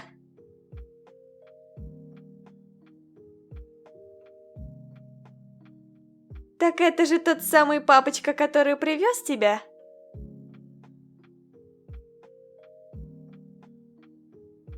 Тот самый бездельник, да? Ну да. О чем вы говорите? У Эми теперь есть парень. Он, кстати, очень приемлемый человек. Фамилию не помню, но вроде Леви, дизайнер популярной одежды от фирмы Devil. Так ты из-за его популярности стала его девушкой, да?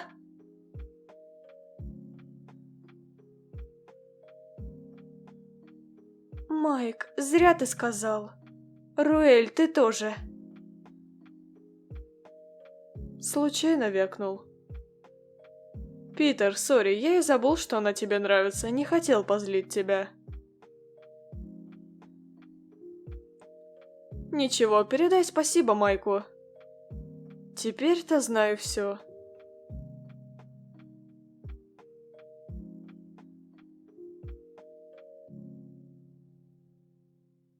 Знаю, мы и не особо-то общаемся, но хочешь, я дам тебе совет? Мне жаль тебя. Какой совет? Все уже кончено. Если она стала его девушкой, то наверняка любит его.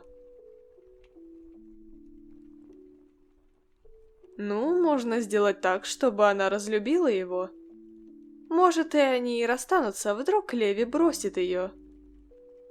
Так этим же только Эми страдать будет. Если он ее бросит, то я не хочу никакой совет. В конце только Эми будет больно в сердце. Я это чувство хорошо знаю, испытывал на себе, не хочу, чтобы она так мучилась. Она меня не любит, вряд ли она его бросит.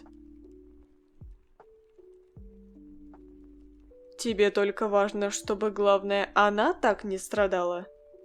О себе не думаешь? Ты всю жизнь хочешь так страдать, тем самым позволяя ей и ему быть счастливыми?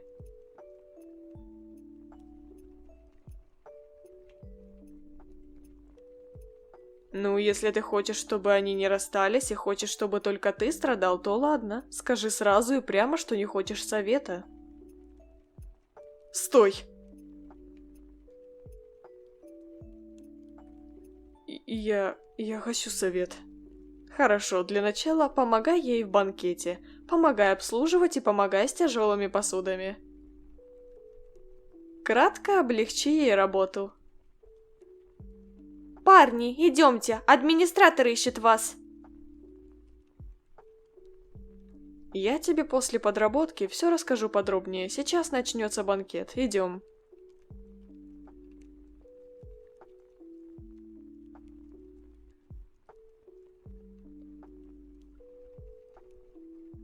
Возьми щипцы, пока ты не забыла. Обслуживает вместо нее. Вот зачем ты съела эти конфеты? Я тебе говорила, что они просроченные. Я заменю тебя. У Леви. Почему она не хотела говорить про меня? Такое чувство, что она стыдится меня. Меня почему-то задело ее слово другой. Неприятно.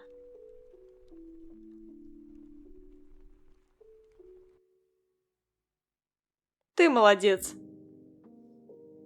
Я знаю, давай говори подробности. Короче, испортить им отношения может и ревность. Ты при каждой встрече с ним заставь его ревновать, а Эми старайся завоевывать. Есть идеи?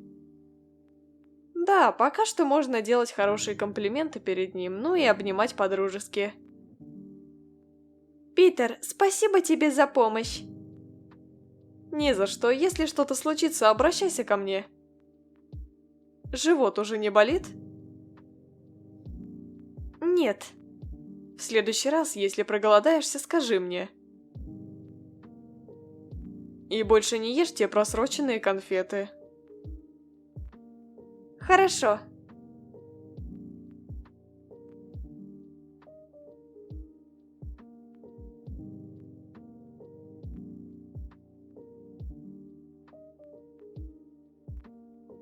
Туда, бота.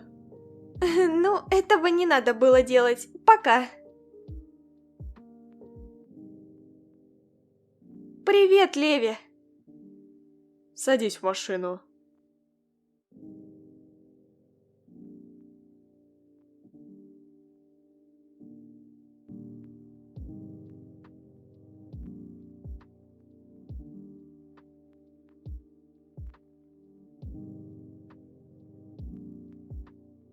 Ты мне ответишь на вопрос? Какой? Почему ты обнималась с тем чуваком? Ну, он мне помог на банкете. Ты могла бы просто его поблагодарить. Зачем обнималась-то? Я и поблагодарила. Это же просто обнимашки. Почему ты так злишься из-за такой мелочи? Ты думаешь, мне приятно видеть, когда тебя обнимают левые чуваки? Что с тобой? Почему это тебя так беспокоит? Со мной ничего не случилось. Ты это спроси у себя. Ты знаешь, что когда девушка в отношениях, ей нельзя обниматься с жалким, бедным, странным чуваком, как Питер? С жалким и бедным? Так ты такого мнения о нем? Ты совсем? Думаешь, что он жалкий и бедный из-за того, что он неуспешный человек, как ты?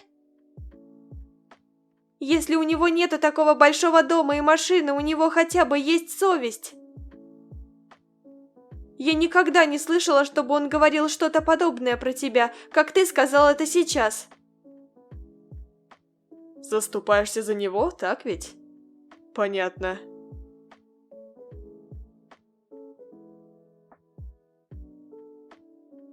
Обычно он не был таким.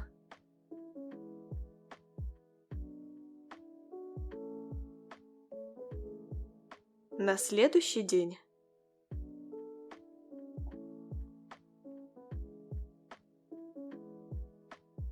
Привет, Эмми.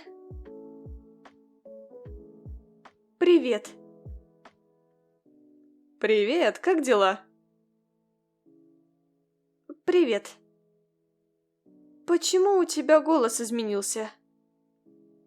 Я немножко приболел. Давай зайдем внутрь ресторана.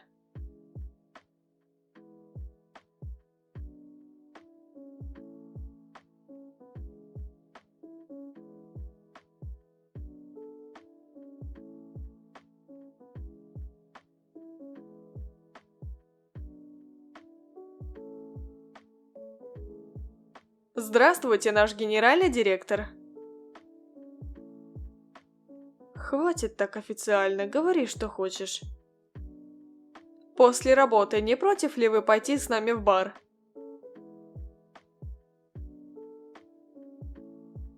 Не против. Окей, тогда в том же месте в обычное время. Хорошо.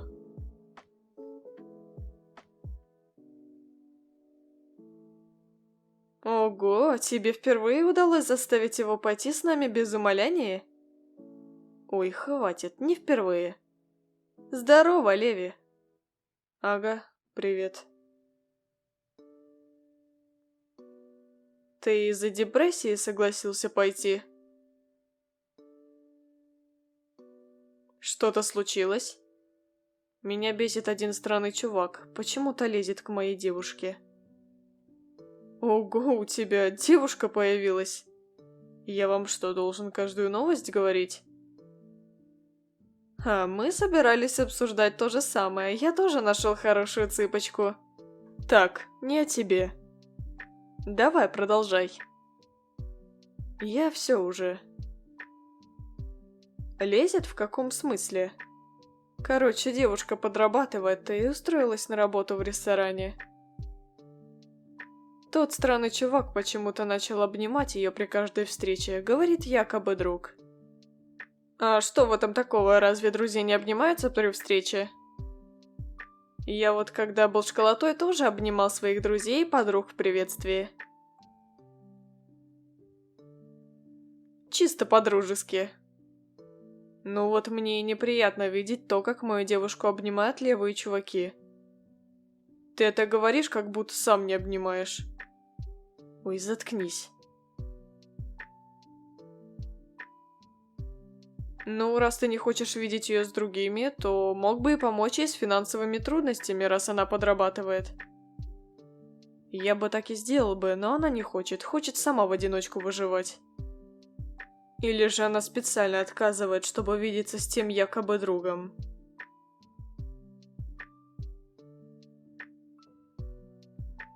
Я знаю, как утешить твою ревность.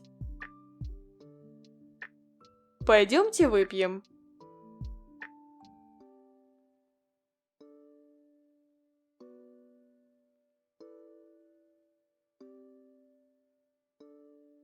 Почему он не берет трубку? Что-то случилось? Эми, мы пошли. Тебя, наверное, заберет твой папочка. Дженни, хватит его так называть. Ладно, прости. Он не берет трубку, обычно он всегда в такое время забирал меня. Ну, ты подожди немножко, вдруг пробка. Какая пробка в такое время? Наверное, задерживается. Если что, ты можешь с нами пойти, переночуешь у меня. Спасибо, не надо, наверное, приедет. Это твое окончательное решение? Да, пока. Ладно, пока.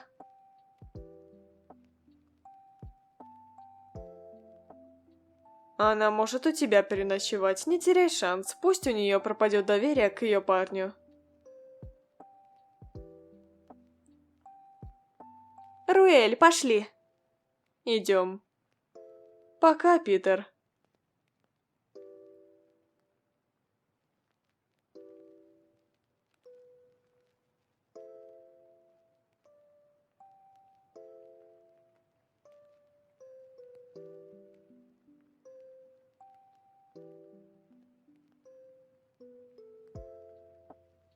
Ты будешь так и стоять и ждать его?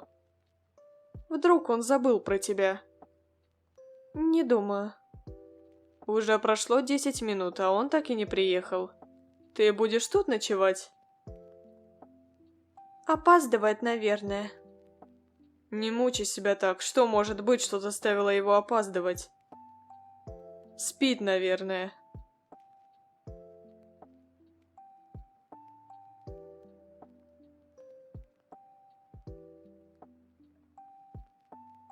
Если что, ты можешь у меня переночевать?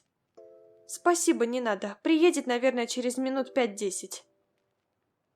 Ну ладно, хорошо, я буду с тобой ждать его. Если он не приедет через 5-10 минут, я уйду. Все-таки я беспокоюсь за тебя.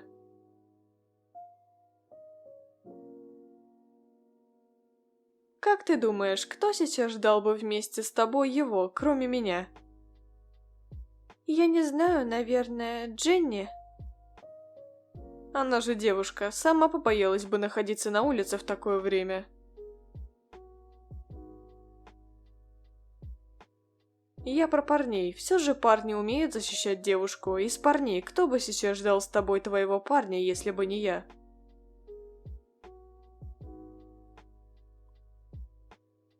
Я не знаю. Спасибо, что ждешь со мной.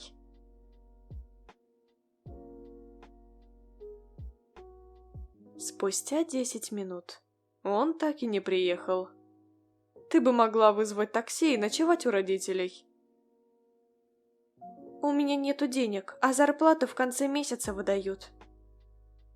Ты все еще будешь ждать его? Нет, наверное, пойду пешком домой. Идти одной пешком небезопасно. ты можешь у меня переночевать. Ты согласна? Так и быть. Хорошо. Отлично, я сейчас вызову такси и поедем ко мне. Спасибо. Но он же мог вызвать такси, чтобы она доехала до дома сама. Ладно. Ого, это твой дом? Да. Твои родители ничего не скажут? Я живу один. Что? Твои родители знали, они разве тебе не сказали? Нет. Если у тебя есть дом и ты один живешь, то почему тогда мы жили в съемочной квартире? Я не знаю.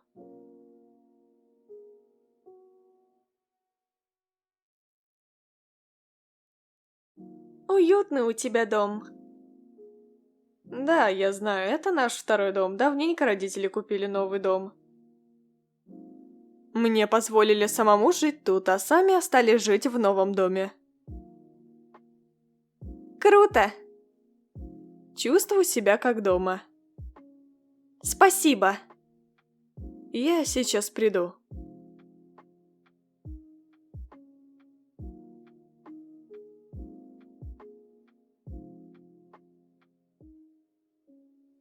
Вот, надень это. А чья она? Я не знаю, просто валялась в шкафу, но она чистая.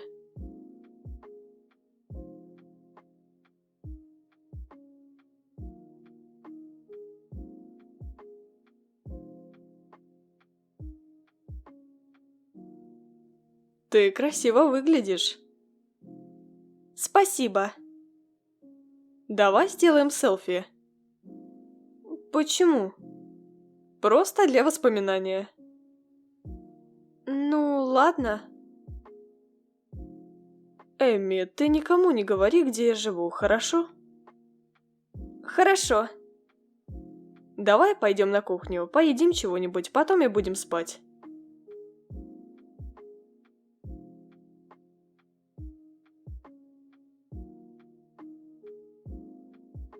Где ты будешь спать?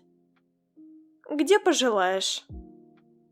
Окей, будешь спать со мной. Я имела в виду место. Я хочу спать одна. Ладно, спи в моей кровати, а я на диване. Что? Да ничего страшного, ты, наверное, устала. Поспи в моей кровати, отдохни. Я все равно сейчас не собираюсь спать.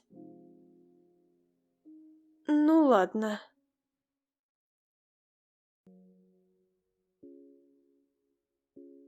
Утром.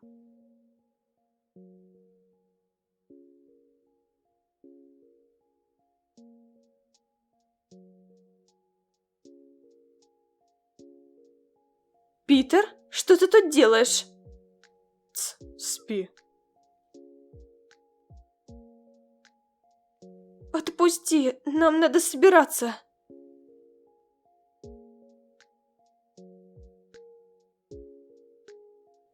У Леви.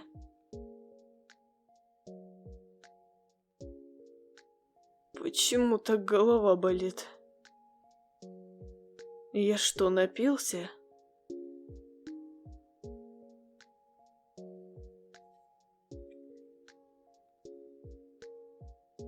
Я у себя дома, круто. И как же они меня сюда привезли?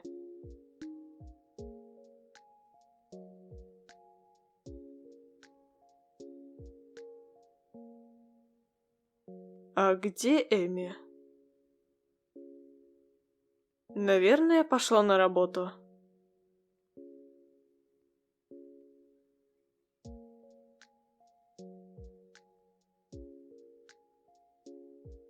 Что? Почему столько пропущенных от нее?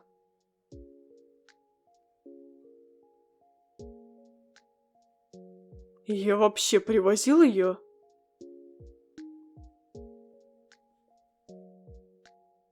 Кто звонит? Леви. Вчера он не брал трубку. Ты тоже не бери. Вспомни, как ты вчера верила, что он приедет, а ты сидела и ждала его.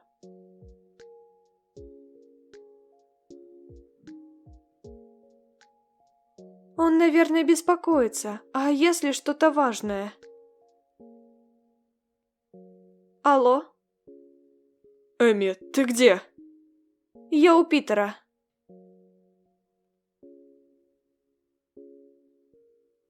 Что? Ты у того странного чувака? Хватит, Леви. Изменяешь мне? Что? Короче, говори адрес, я сейчас приеду и заберу тебя. Не обязательно, мы сами можем дойти до работы.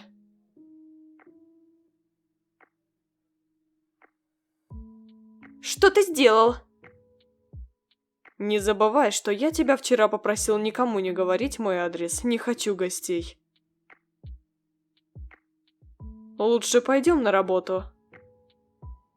Но сейчас рано же. Все равно.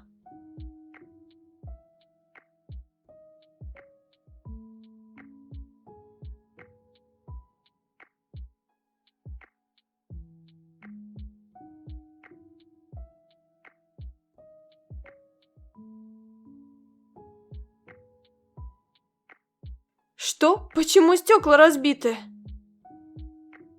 Я не знаю. Пойдем внутрь, может, ребята тоже пришли?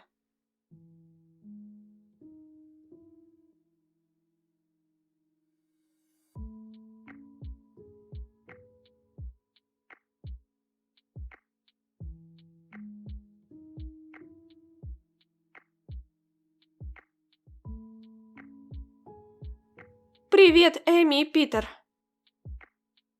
Привет. Что произошло? Ресторан пытались ограбить. Что? Да, они также убили свидетеля и все же разбили одно стекло, но, к счастью, вовремя заработала сигнализация. Но грабители смогли удрать, поэтому мы закрываем ресторан на время. Я сейчас выдаю вам зарплату, потом можете уходить. Подрабатывать больше не будете, закроем ресторан на какой-то срок.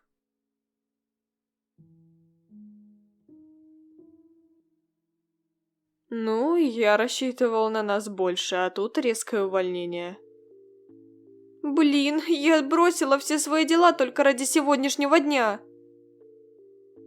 Ну, ты можешь успеть их завершить. Я пошла, пока. Я тоже. Зря мы пришли пораньше. Адиос. Пока всем.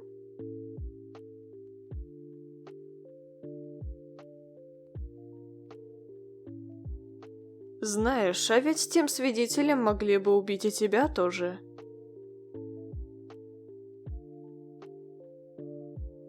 Ты подумай, что бы произошло, если бы ты продолжила стоять и ждать своего парня, если я вчера бы не остался с тобой после подработки или вообще не пришел бы заболевшим? Даже представить страшно. Спасибо тебе. Скажи об этом своему парню, пусть подумает. А хотя ты можешь пожить у меня, пока он будет обдумывать свою ошибку. У Леви. Что? Почему никого нету? У них выходной?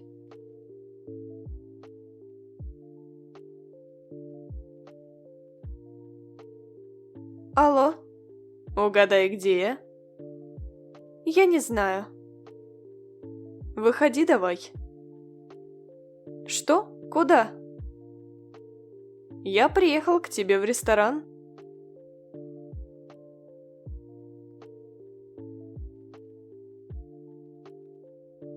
Это был Леви? Да. Ну и почему ты бросила трубку? Захотелось.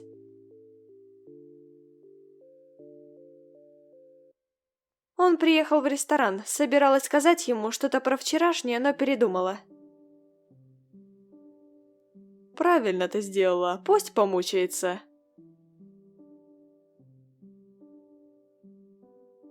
Эми, давай ты соберешь все вещи и переедешь ко мне. Ну, не знаю.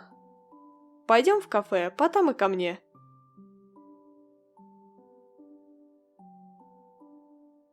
Эми, ты почему бросила трубку? Обиделась, что я вчера не приехал?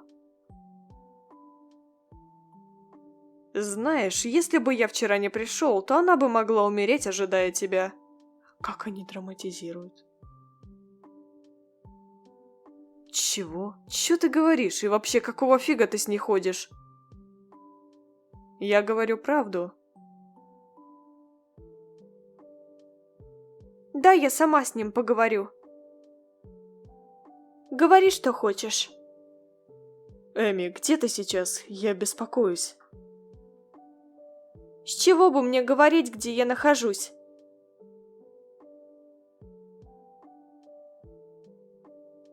Потому что я люблю тебя. Жду тебя у ресторана. Что он сказал? Я пойду домой. До встречи. Что? Почему? Потом увидимся. Пока.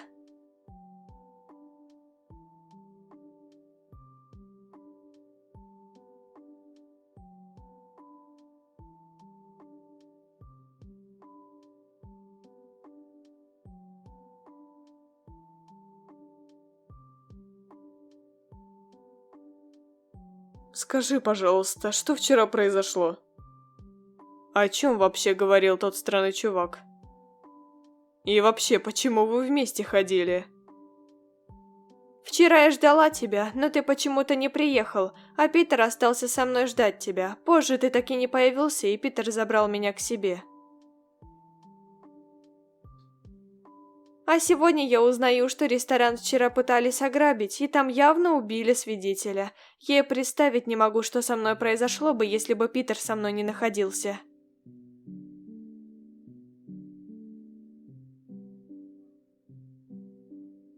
Прости меня, Эми, что вчера не приехал. Я после работы пошел в бар и сильно напился. Почему ты пошел в бар? Ты ведь понимал, что будут последствия. Почему я пошел в бар? Потому что хотел расслабиться, меня тревожит что-то. Что? Поехали домой.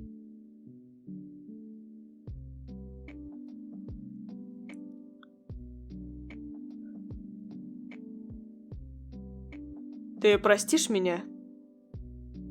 Как-то не хочется.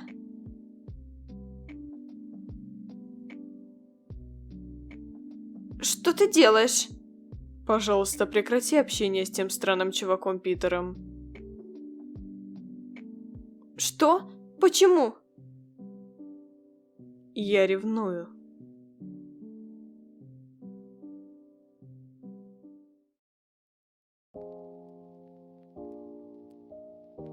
Доброе утро. Ага, доброе утро. Почему ты встала рано, или ты собираешься подрабатывать в другом ресторане? Нет. Ты все еще обижаешься на меня? Можешь меня отвезти в дом подруги? Почему? Не хочешь? Тогда можешь отвезти в дом Питера. Нет. Ладно, я, наверное, сегодня буду смотреть только телевизор или буду спать. Не могу же я тебя оставить одной тут и запереть. Хорошо, собирайся, отвезу я тебя к подруге, а дальше я поеду на работу.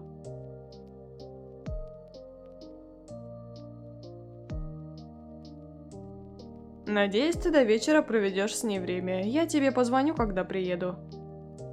Хорошо, спасибо.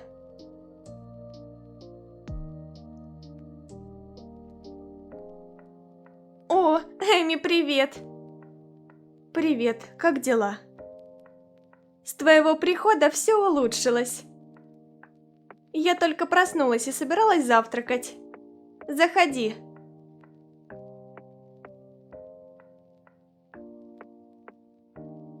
Ну, говори, что заставило тебя прийти в такую рань. так как сегодня нету работы и особых дел, я решила провести время с тобой, пока Леви на работе. А то я далеко живу, он вечером заберет меня. С пробуждения я сразу подумала о том, что я помру от скуки в большом пустом доме. Понятно. Так ты теперь каждый день будешь приходить ко мне? Я не знаю. Ты мне сегодняшнее настроение подняла. Давай после завтрака погуляем и потом позовем парней. Я не против. Сначала расскажи про Леви. А что сказать-то? Ну, как вы проводите время? Ой, ничего особенного. Мы в последнее время не очень-то много времени проводим вместе. Он в последнее время каким-то агрессивным, что ли, стал? В последнее время наши отношения не самые лучшие. О, понятно. Надеюсь, что у вас все наладится. Ага, я тоже. Лучше давай пойдем позавтракаем.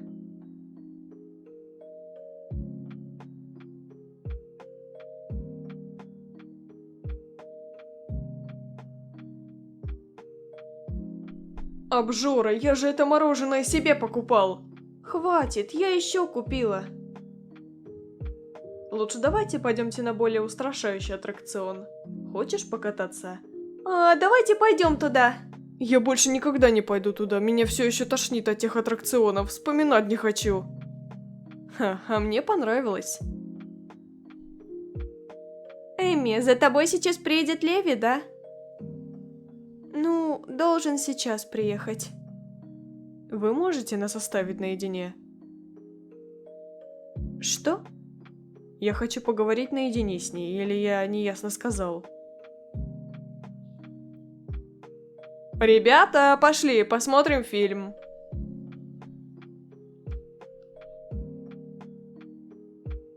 Ты хочешь мне что-то сказать? Я хочу спросить, какие у тебя отношения с Леви после всех этих событий? Ты все еще любишь его? А тебе-то какое дело? Мне любопытно. И вообще, сколько ему лет? Ну, 24. Что? А что? Тебе же всего 20, зачем ты выбрала этого старика? А я разве выбирала? Ты говоришь это, как будто у меня был выбор. А я чем хуже него? Что? Чем я хуже него? Надеюсь, не богатством и популярности? Ты ничем не хуже него. Тогда почему он, а не я?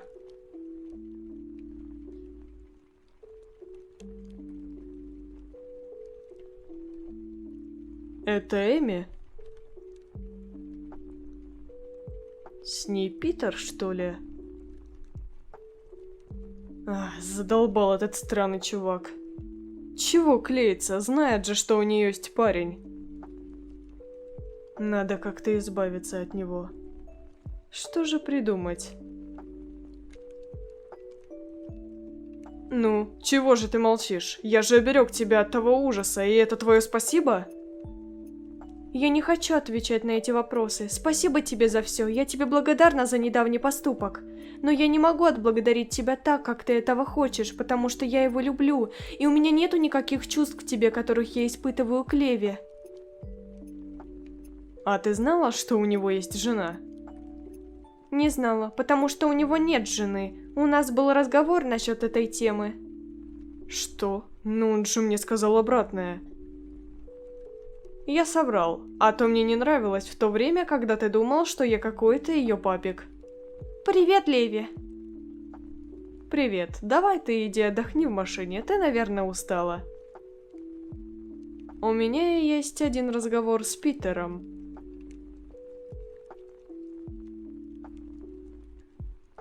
Может, хватит уже клеиться к ней, а?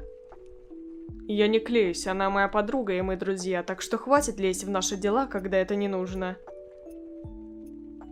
И ты тоже прекращай лезть в наши отношения, ты только все хуже делаешь. Да и гадаю, ты что-то натворил, но она тебя простила, а теперь опять что-то случилось, и ты пытаешься угодить ей? Да ты реально бесячий, как она тебя терпит, упрямый козел? Она из-за тебя раньше умрет, чем родит ребенка.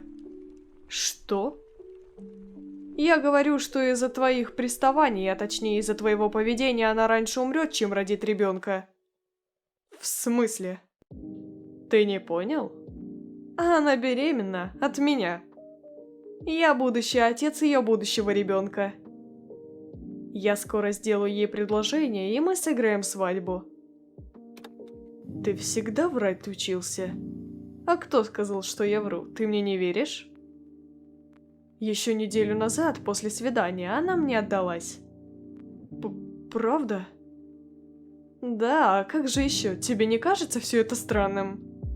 Ваши отношения до моего появления были нормальными.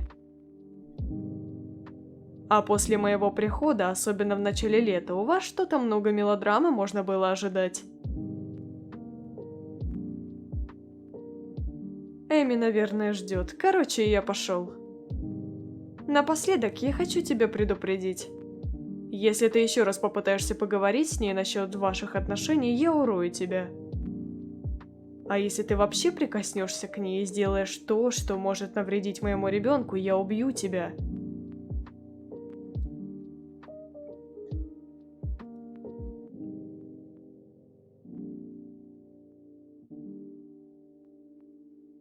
Ха, круто я придумал с беременностью. Я такой гений и великолепный актер.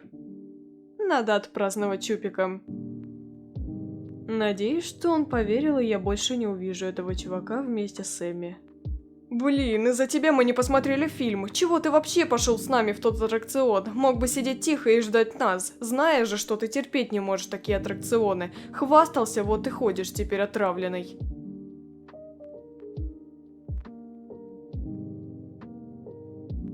Что это с ним?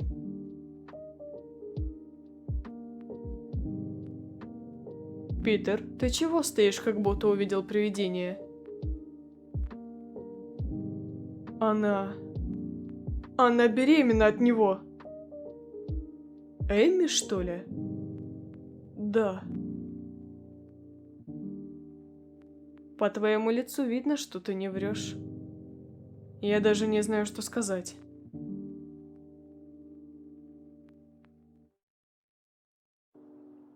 Лучше пошли по домам. Идемте. Майк, идем.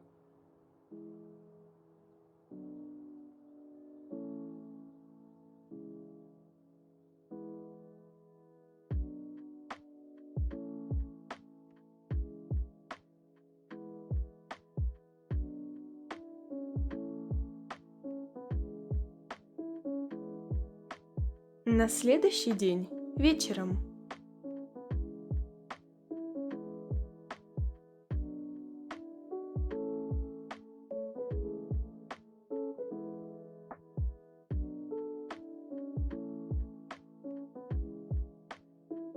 Тук-тук.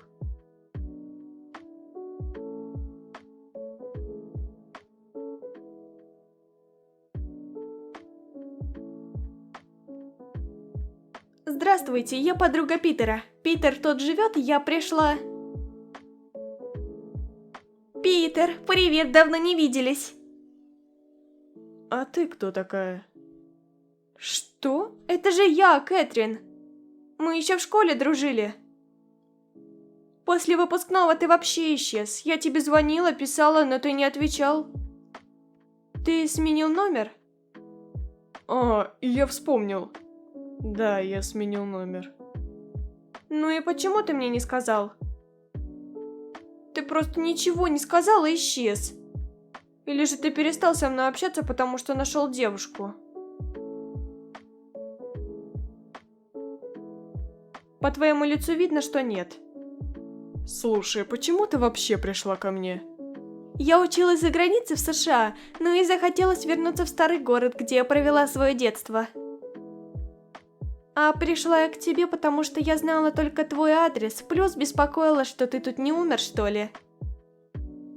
В отель не захотелось тратить деньги, но и родственников-то особых тут нету. Так что я пришла пожить у тебя. Что? Почему ты в шоке? Я тебя предупредила бы, но я не знала твоего номера, и в социальных сетях у тебя не было аккаунтов. Ты не рад мне? Или ты вообще забыл обо мне? Вот и боишься, что я что-нибудь испорчу. Ну, за такой длинный срок можно забыть. Ой, не такой уж и длинный срок. Ты, наверное, забыл обо мне, потому что нашел мне замену, да?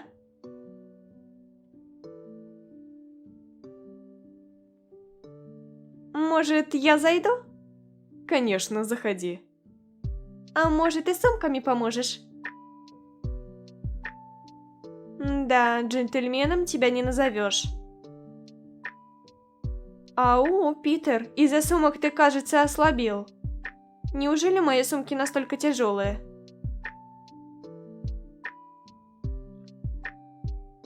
Тебе кажется плохо. Лучше присядь на стул. Мог бы и сказать, что не хочешь помогать сумками. Да не. Фу, почему у него воняет изо рта водкой? Он что, напился?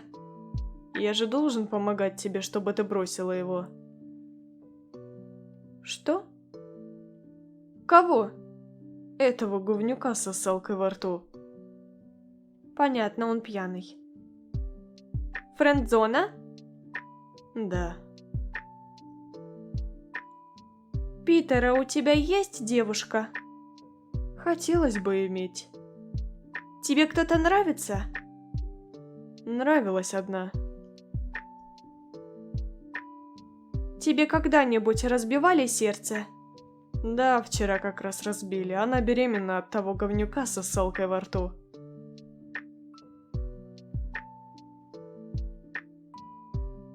С этого момента не волнуйся, Питер. Теперь я всегда буду с тобой.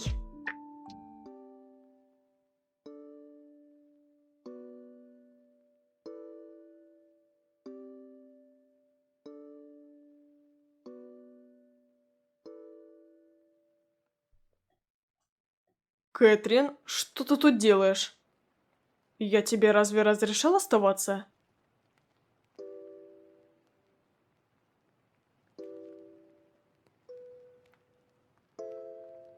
А что, если бы ты был трезвым, то не впустил бы? Я не это имел в виду. Забудем. Лучше иди сюда, позавтракай. Что вчера было? Я ничего не помню после того, как мне было известно, зачем ты ко мне пришла. Ничего особенного, ты просто путался ногами и уснул. Я ничего лишнего не сказал? Нет. Ладно, первая наша встреча спустя 4 года была не лучшей. Начнем с того, что... Почему ты был пьяным?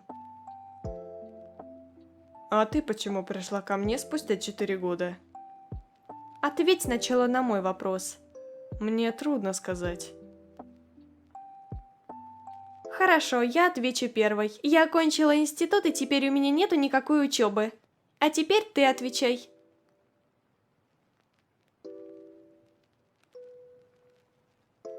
Не бойся, что бы ни было, я тебя всегда поддержу. Ты считай, что я прилетела из США ради тебя. Ты можешь мне доверять? Давай говори, а то вчера на тебя не было лица, я тебя утешу.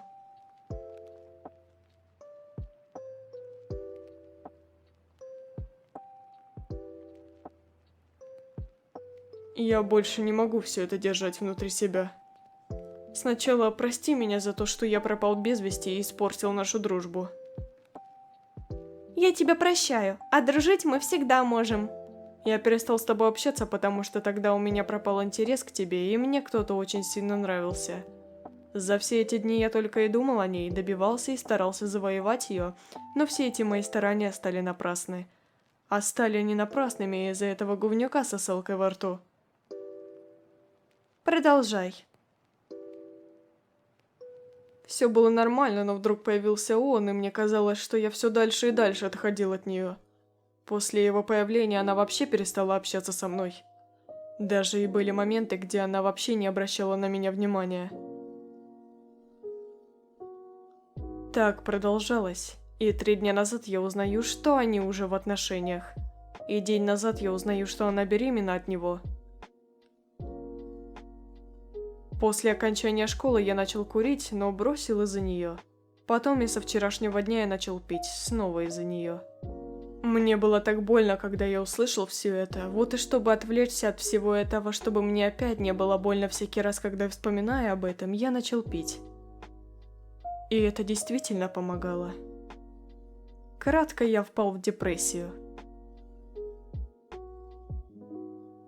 Тебе, наверное, она очень сильно нравилась, да? Не нравилось, я любил ее. И знаешь, что самое шокирующее? Что? Этот говнюк старше нее на 4 года. Ого, и правда шокирует.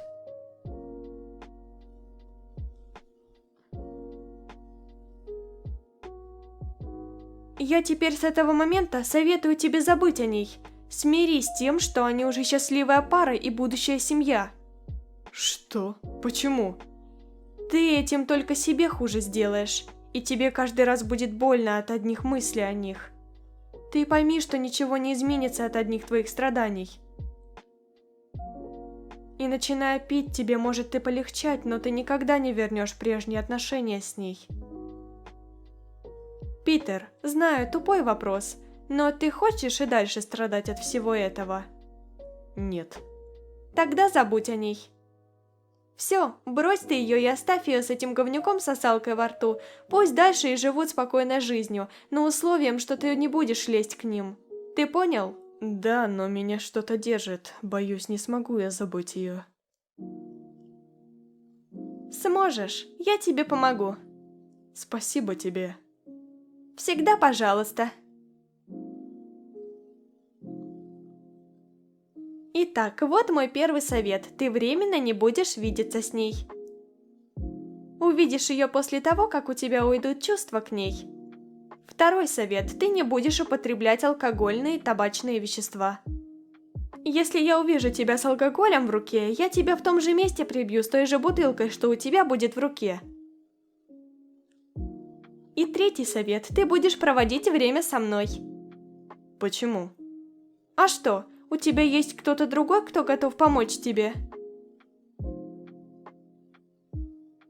Хорошо, постараюсь.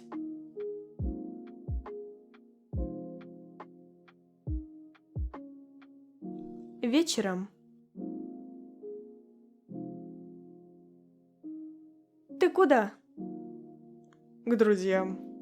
Надеюсь, там не будет той девушки, которую ты любишь. Нет, мне сказали, что будут только парни. Хорошо, если что-то случится, звони. Если что, у тебя под чехлом есть мой номер. Что?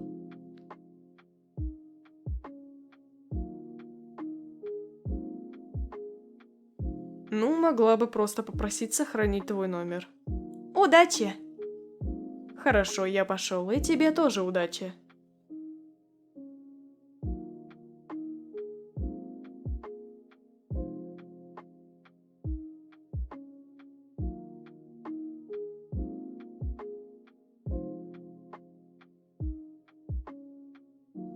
Привет, Питер, давно не виделись. Не так уж и давно, прошло всего лишь 2 дня.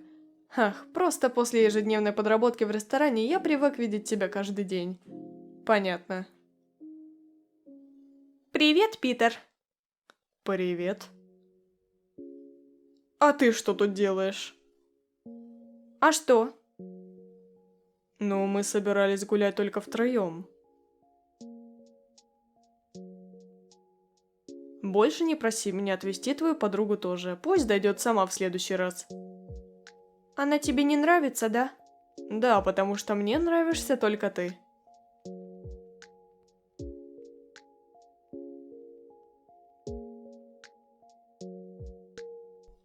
Я лучше пойду.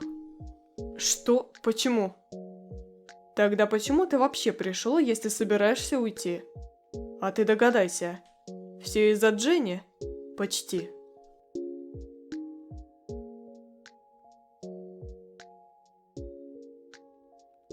Дженни, ну и почему ты пришла? Почему Питер ушел? Я не знаю, наверное, из-за тебя. Потому что мы собирались гулять только втроем, но пришли вы. Почему? Почему становится так больно при виде нее? Когда я смотрю на нее, я понимаю, что я отстал, и понимаю, что та девушка, которую я люблю, беременна от парня, который отбил у меня ее. Но почему мне становится больно в душе именно из-за таких мыслей? Надо избавиться от этих мыслей. Пить не хочется, но это единственный способ отвлечься прямо сейчас. У меня прям горит желание.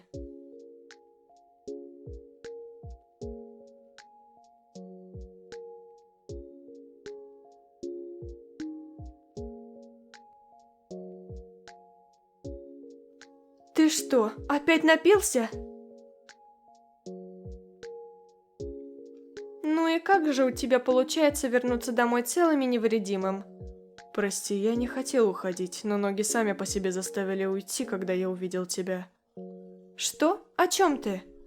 Пожалуйста, брось его. Меня уже бесит эта девушка. Нет, я не брошу его. Я люблю его, а не тебя. Ты для меня никто. Забудь меня и найди себе другую.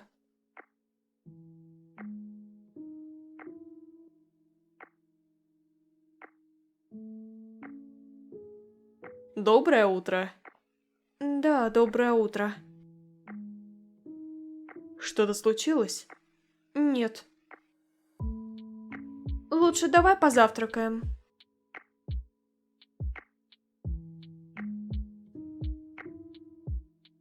Отдай мой телефон. Нет, откуда мне знать? Может, тебе пришло сообщение от Питера? Так я же и собираюсь посмотреть, но ты отобрал у меня мой телефон. Я сам посмотрю, так что хватит бегать за мной. Ну все же отдай. А вот и нет. Так и быть, забирай. Эй.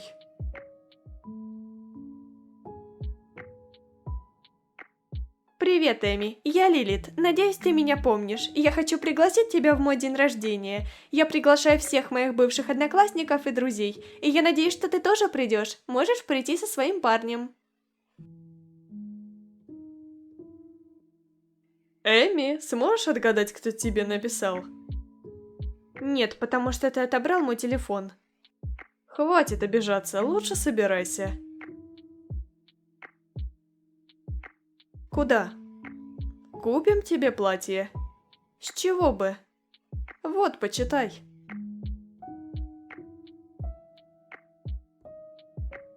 Не советую тебе просто сидеть дома, повеселись с бывшими одноклассниками. Когда вы в последний раз виделись? Ну, не считая Дженни, Руэля, Питера и Майка, то на выпускном. Ну, тогда прошло 3 года, как вы не виделись, так что давай собирайся. Ладно. У Питера. Ты сегодня какая-то странная. Что-то случилось? Я вчера что-то натворил? Нет. Тогда что с тобой?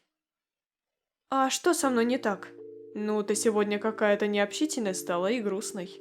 Я всегда такая. Мне кажется, ты меня избегаешь. Я вчера точно ничего не натворил. Меня просто беспокоит одна мысль, которую тебе знать не надо. Вчера ничего особенного не случилось, так что забудь. Ты, кстати, помнишь Лилит? А кто это?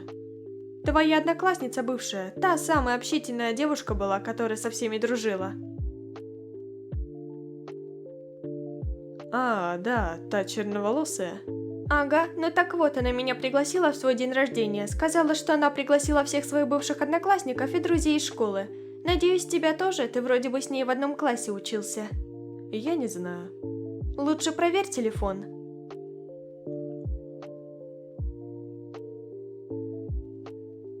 А, да, сообщение от неизвестного номера. Это она написала. Ну, так что, пойдешь? Пойду. Надеюсь, не из-за той ведьмы, которая тебе нравится. Ой, не обижайся, ты же собирался забыть ее. Не беспокойся, просто хочу повеселиться и увидеться с бывшими одноклассниками, ну и бесплатного тортика я не против. Вот и славно. Кстати, у тебя есть одежда? Что ты собираешься надеть? То, что надевал в последнюю вечеринку. Что? Тот наряд, который ты надевал 3 года назад? Ты ничего нового не покупал? Нет, не тот. Другой наряд. Надевал в день рождения другого человека. Но все же я тебе советую купить новый наряд. Пусть будет разнообразие в твоем гардеробе. Серьезно? Да, а если ты не желаешь слушаться меня, то ладно. Решай сам. Я пошла купить костюм или же платье. Кратко на шопинг. Я пошла собираться.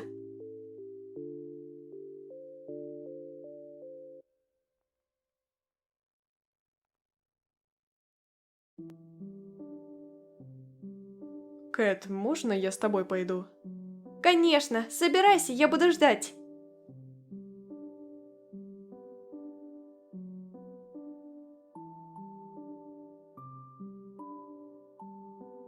Можно я с тобой пойду? Та твоя одноклассница написала, что ты можешь прийти со своим парнем. Нет, ты не пойдешь. Что? Почему? Ты знаменитый. И что? Ты этим привлечешь внимание всех в ее же день рождения. И что? Ты ничего не понимаешь? Лучше пошли туда, там на витрине стоит красивое платье.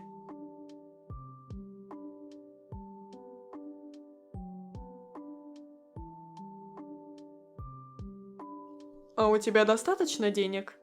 Не беспокойся, я же миллионерша.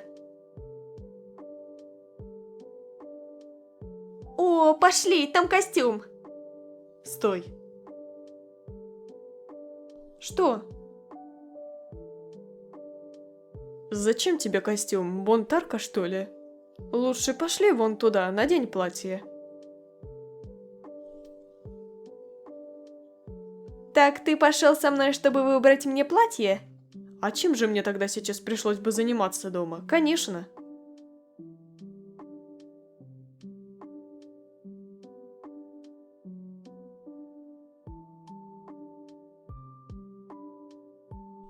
Опять костюм. Не ты же мне наряд покупаешь. Но все же ты тоже разнообразь свой гардероб. У тебя там, наверное, целый гардероб костюма. Ты вообще платье надеваешь? Если ты мне сделаешь предложение, тогда я надену платье. Что? Эй, Кэтрин, стой!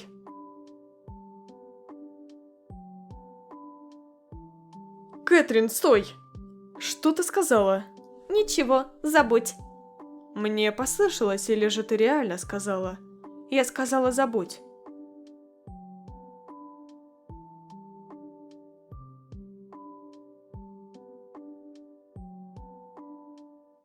Ты подождешь меня тут? Я должна кое-куда сходить. Ну, ладно.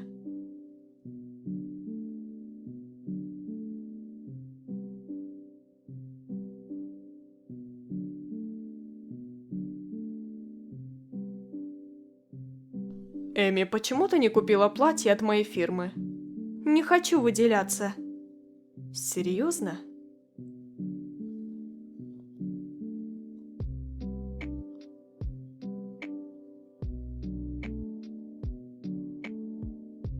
Что? Эми, это ты?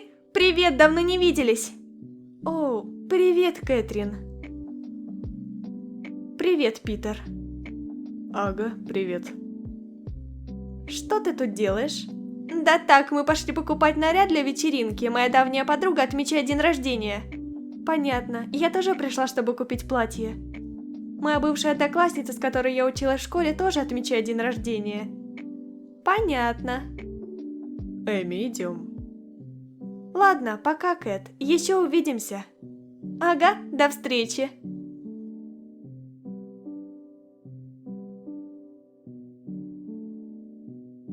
Стоп. Она сказала, что ее одноклассница отмечает день рождения. Питер, вы вместе учились? Она тоже была твоей одноклассницей? Да. Ого, я не знала, какое совпадение.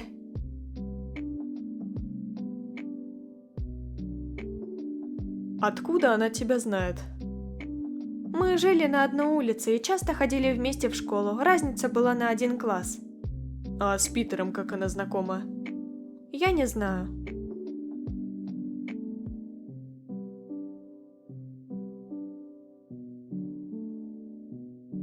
Давай, поехали к моим родителям.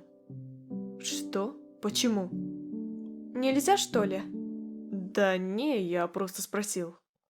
Хочу просто увидеться. Ты все еще любишь их?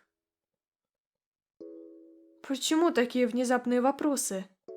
Просто я давно заметил, что ты их любишь, несмотря на все их жестокие поступки. А кто сказал, что я их люблю или нет? Мои догадки.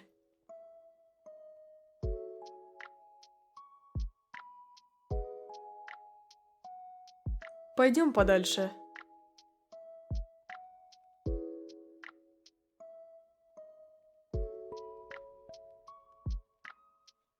Я давно хотел спросить у тебя, почему ты их не ненавидишь? Они же, по словам Дэна, жестоко обращались к тебе.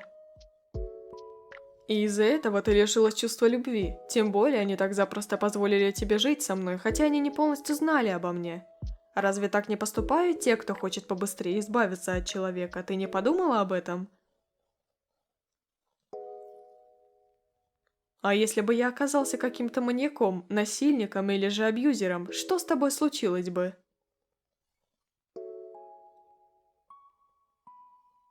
К счастью, я оказался самым прекрасным и хорошим человеком. Но ты не подумала об этом?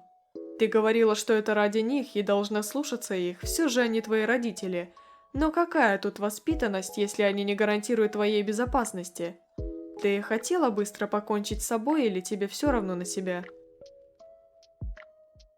Да, так и было. Я не хотела жить с ними, потому что они добавили мне еще больше проблем. В тот момент я уже потеряла смысл жизни. Что? Но ты же совершеннолетняя, смогла бы переехать. А деньги-то откуда мне взять? Родители точно не дали бы. У друзей жить не получилось бы, так как они сами живут с родными, и мне было бы стыдно бы жить с их родителями. Общежития не было там, где я училась. Работать не хотелось, потому что это занимает много времени. Дэн меня ненавидит, и у него есть своя семья. Вот и жила с ними в одном доме, всегда запирая себя в одной комнате. Ты, наверное, не поймешь таких, как я, так как у тебя все великолепно. Высокая самооценка, нормальная психика, хорошая работа, ну и ты знаменитый. Ты, наверное, смог бы понять меня моим же поведением. Я была хладнокровной и всегда серьезной. Я понял это, но я не могу понять одного. Почему ты все еще нормально относишься к ним? Из-за всего этого ты не должна быть агрессивным социопатом или же закомплексованным социофобом. Ко мне не так уж и настолько плохо обращались в детстве, чтобы я выросла такой. Мне просто не хватало любви, точнее, его вообще не было. А если и я должна была быть такой, то я не знаю, не всегда происходит ожидание других. К счастью, я стала такой, какая я есть сейчас. Но все же разве ты сейчас не должна ненавидеть их? Если они увидят, что я их ненавижу, то это значит, что они добились своего, а я проиграла. Я не хочу проигрывать. Эми, серьезно? Не до шуток. А что ты хочешь услышать? Я хочу услышать от тебя точный ответ. Потому что, во-первых, мне жаль их. Во-вторых, хочу, чтобы они стыдились и жалели всего, замечая мое нормальное отношение к ним. В-третьих, наверное, этим я смогу забыть о прошлом, их отношениях ко мне. Но какая-то доля ненависти к ним есть, я просто этого не показываю им. Боже, и откуда столько ненависти у них было? Я не знаю, надо как-то спросить это у них и потом разорвать связь с ними. Если я был вместо тебя, то сейчас я с родителями были бы незнакомыми людьми. Какой же ты ангелочек, и откуда у тебя столько невинности? А ты каким был в детстве? Я был вундеркиндом. Пошли уже к ним. Ладно, поехали к твоим родителям. Мне понравилось то кафе. А тебе?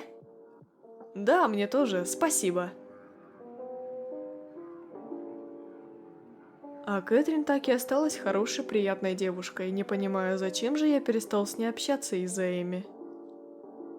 Мне приятно проводить с ней время. Находясь вместе с ней, я начинаю забывать о Эми и всех плохих мыслей, которые меня тревожили за все это время. Вечером Я его завалила фактами, и он просто замолчал и присел на свое место. Потом началась лекция, а я так хотела высказаться по поводу его поведения. Ха, ты крутая. Ага, спасибо, я знаю. Мы не опоздаем, ты спросила у Лилит адрес? Конечно, а тебе что ли она не сказала адрес? Нет, я не ответил на ее сообщение, вот почему. Нет, не опоздаем, если мы сейчас пойдем домой. Хорошо, я пошла собираться. Ага, я тоже.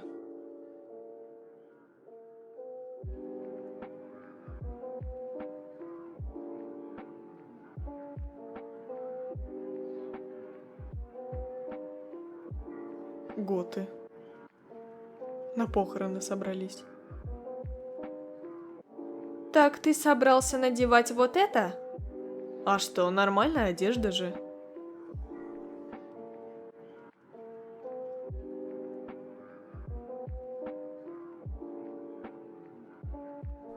Лучше надень это. А что это? Я купила тебе более привлекательный наряд. Что? Ты удивлен? Ну почему? А что, я же твоя подруга, я живу в твоем доме, и я должна как-то отплатить за это. Да и тем более ты вообще не пополняешь свой гардероб. Давай, надевай. Не надо было покупать. Ты хочешь меня обидеть? Ладно, если не хочешь надеть, тогда я выброшу в мусорку. Стой! Давай сюда.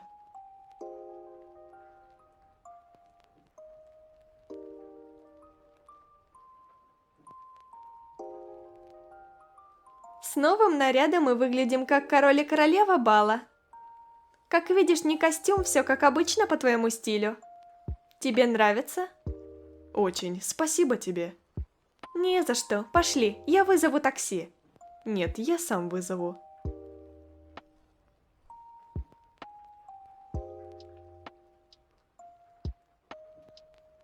Это платье говно какое-то. Могла бы купить платье от моей фирмы.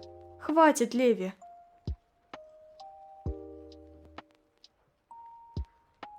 У меня появился вопрос, кто будет на вечеринке?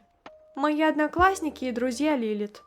А кто твои одноклассники и ее друзья?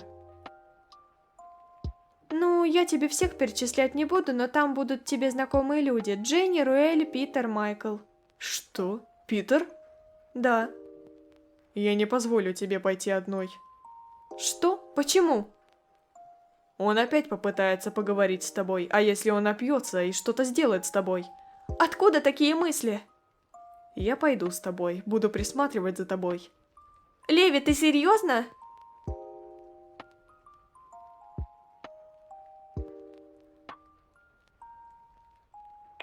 Я не понимаю, у них там праздник или похороны?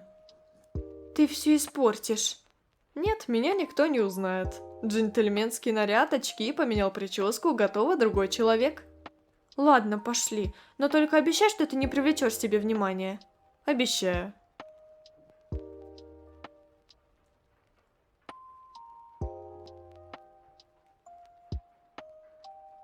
Хватит сомневаться во мне, пошли уже.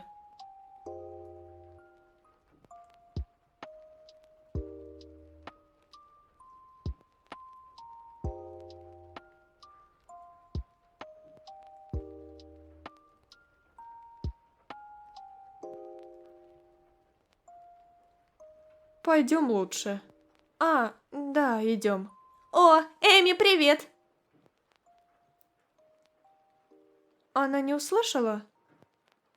Зачем ей покупать шоколад? Купили же подарок, и этого хватит. Лучше сами съедим.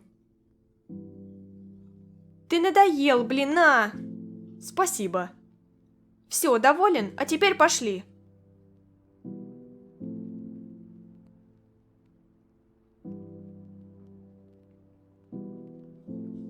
Я сейчас приду. Хорошо.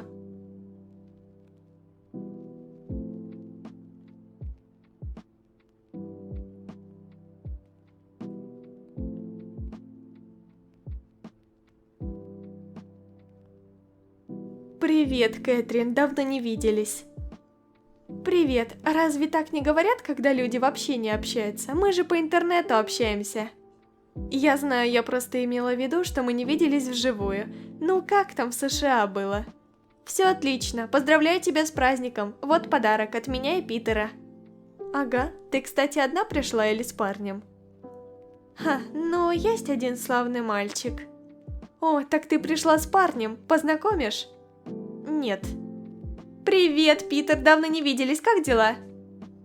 Привет, нормально, с днем рождения. Спасибо, кстати, спасибо тебе за подарок, Питер. Не за что. Я сейчас приду, надо встретить других.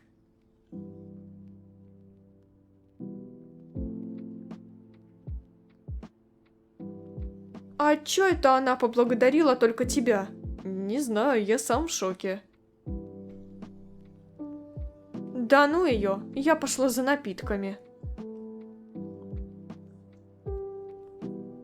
Привет, Питер, как дела? Ой, привет, Кейт. Нормально, а у тебя как? То же самое. Ты на меня обиделась? С чего бы? Ну, просто ты исчезла после того, как я на тебя накричал. Я просто думала, что я тебе не интересна, вот и перестала с тобой общаться. Ты пришла одна?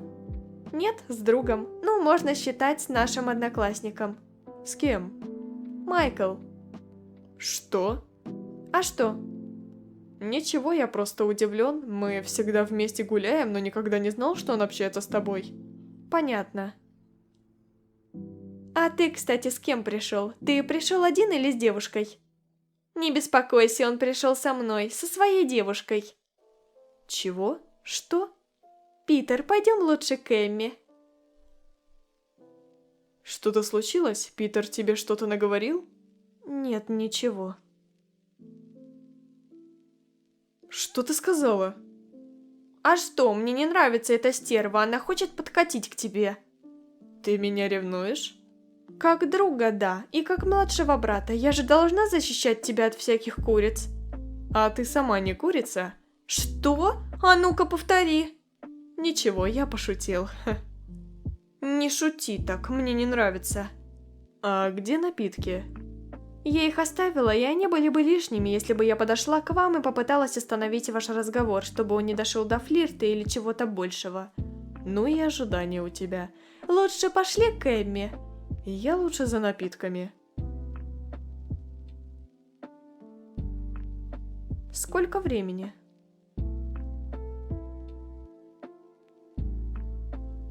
Что? Что она тут делает?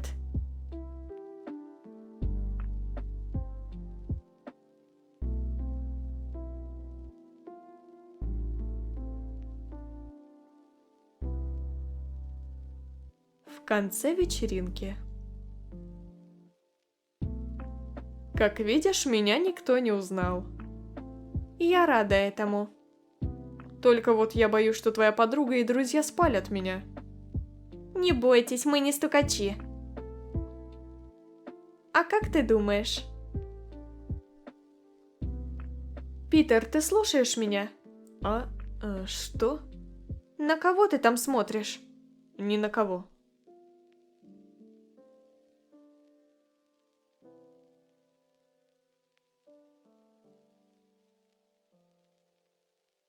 Питер, ты мне скажешь, кого ты любил? Кто та девушка, которая тебе нравилась?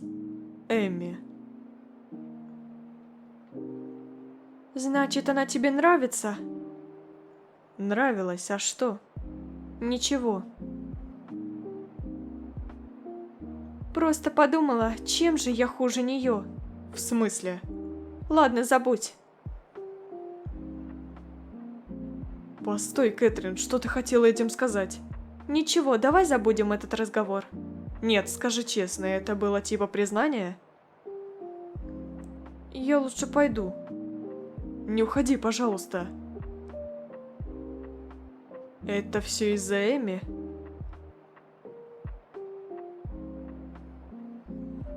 Лучше пойдем домой.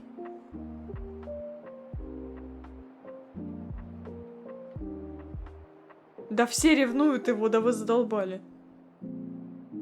Я вижу, что ты сдерживаешь слезы. Скажи, чем я тебя расстроил? Ничем. Тогда почему у тебя лицо, как будто ты сейчас заплачешь? Просто я не понимаю, чем я хуже нее. Насколько мне надо быть хорошей, чтобы привлечь твое внимание? У меня упала самооценка, я не знала, что тебе нравится та, которая намного хуже меня. Или же я настолько ужасна по сравнению с ней в какой-то степени? Ты вовсе не ужасна. Скажи, пожалуйста, я тебе нравлюсь хоть чем-то? Да, ты мне нравишься, ты хорошая подруга.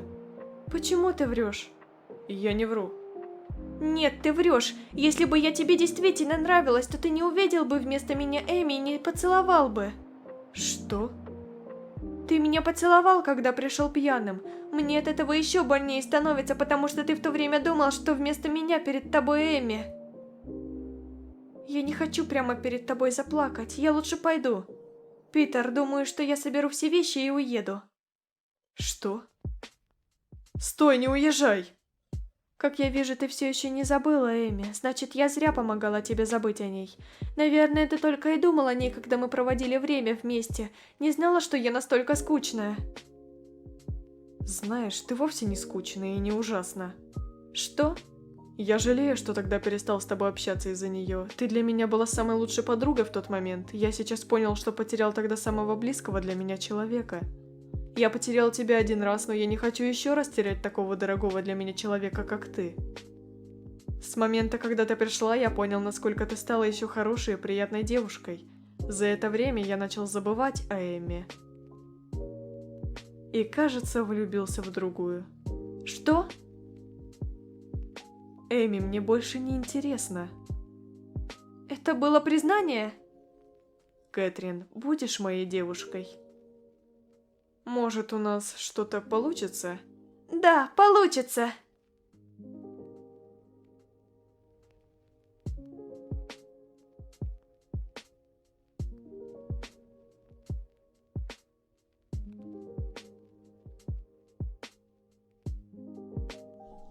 Хорошо, спасибо за приглашение. До свидания. Ага, спасибо тебе за то, что пришла и за подарок. Еще увидимся. Пока.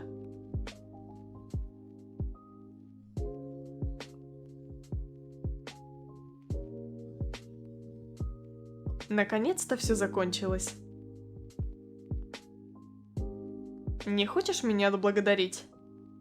Спасибо тебе за то, что не привлек к себе внимания. После всей этой скукоты появилось желание пойти в бар. Сам иди. Ого! Что ого? Они, кажется, быстро сблизились. Ну и что, завидуешь ей? Нет, просто я удивлена. Говоришь так, как будто хочешь быть вместо той девушки. С чего бы? У меня же есть ты. Я рад, идем.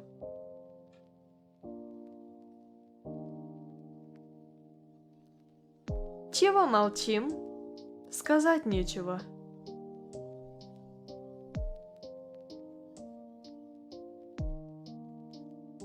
Давай уже пошли домой. Я почему-то не хочу отпускать тебя. Ой, как мило. Подожди немного. Ха, я для тебя как будто источник. Кстати, тебя не смущает, что я на 1 год старше тебя? Нет, ты же не на 4 года старше, как парень Эмми. Звучит как оскорбление. Я тебе правда нравлюсь? Да? Можешь рассказать, как ты забил на Эмми? Чувства к ней постепенно уходили, а к тебе появлялись. Да и тем более подумал, что я уже просрал ее, вот и старался забить на нее. Было трудно, если честно. А ты почему расстроилась, когда узнала, что мне нравилась Эмми? Просто... Ты, наверное, не поймешь. Я подумала, что дальше у меня нету шансов, так как она тебе нравилась, такая, какая она есть. А она... Знаешь, она хуже меня. Я же красивее ее, веселая, заботливая, училась за границей. Да и тем более не была хладнокровна по отношению к тебе. Ясно. Может, уже отпустишь, и мы пойдем домой? Не хочу, давай погуляем. В час ночи? Не, я пас, я устала, хочу отдохнуть после всей этой драмы. О чем Лилит говорила? Хочет устроить десятилетие с одноклассниками через 6 лет. Это Питер? Кто это с ним? Вроде бы подруга Лилит, Кэтрин. Ну, раз ты не хочешь, то ладно. Завтра погуляем. Хорошо.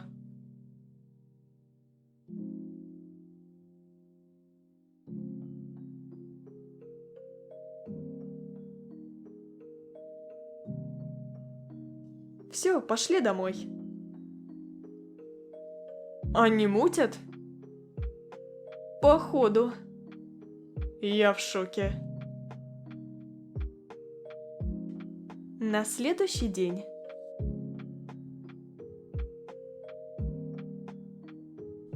Ты куда собралась? Иду к родителям. Зачем? Поговорить с ними.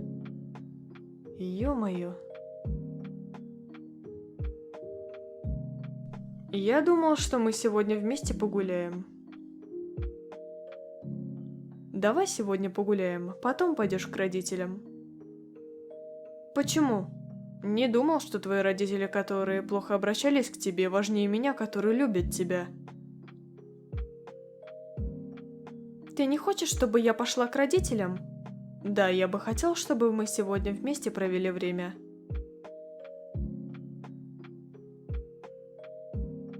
Хорошо. Я рад.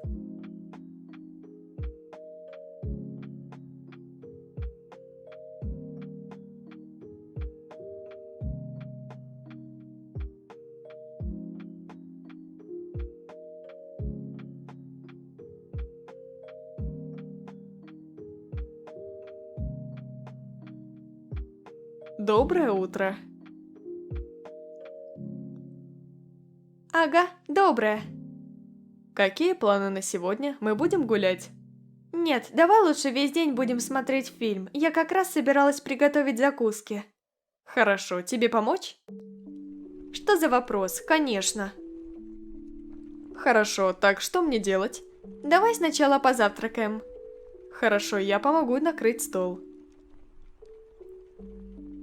После завтрака. Что ты собираешься готовить? Ну, не знаю, нету картошки, а без нее никак. Да и томата нету.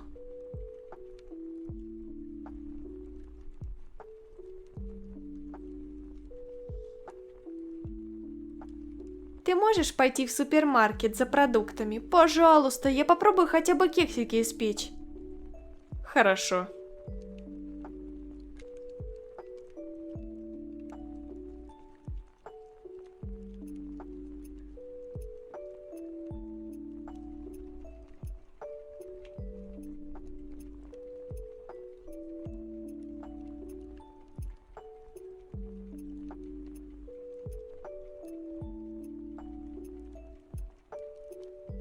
Алло. Привет, Питер, можем ли мы сегодня погулять? Нет, у меня другие планы. Ну, Питер, почему? Давай хотя бы встретимся на полчаса.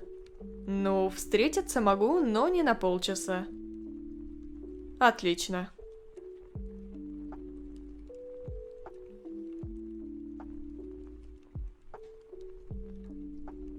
Привет, Питер. Привет, что-то случилось? Ничего, просто один важный вопрос есть. Что? Так ты предложил встретиться из-за одного вопроса? Написать не смог? Нет, это такой вопрос, от которого даже ты удивишься. Не думаю, давай задавай. А ты что, Рил мутишь с Кэтрин, с подругой Лилит? Что? Почему такой вопрос? Я сам даже задал такой вопрос себе, когда увидел вас вчера на улице после вечеринки. Не хотел помешать вам, вот и сегодня спросил. У меня полно вопросов. Как долго вы знакомы? Как ты забыл Эмми? Настоящие ли чувства у тебя к ней?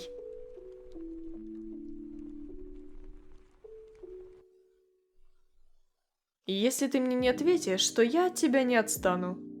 Хорошо, я отвечу на эти 3 вопроса, потом я уйду, и ты оставишь меня в покое. Мы были знакомы со школьных времен. Эми беременна от того говнюка, так что я уже просрал ее, ну и хер с ней. Да, у меня настоящие чувства к Кэтрин. Все, а теперь я пошел. Спасибо за ответ. Что? А почему это я внезапно стал этим? Ах, да, забыл сказать, Леви теперь тебя называет так. Вчера я попытался пообщаться с ними и спросил о тебе. Говнюк чертов, ну нахер его, пока. Ха, круто, идеальная пара. Трэш. Вечером.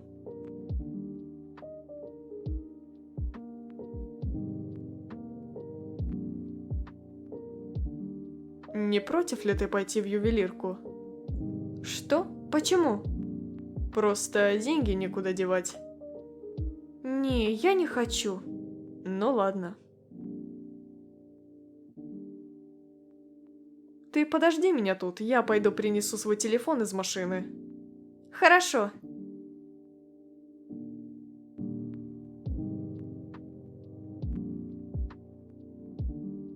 Спустя 20 минут. Где он? Может позвонить ему? Уже соскучилась? Где ты был? Я ушел, чтобы купить тебе букет цветов, а подарок нет, так как ты сама не захотела пойти в ювелирку. Спасибо большое, но не надо было. А вот как раз надо было. Эми, закрой, пожалуйста, глаза.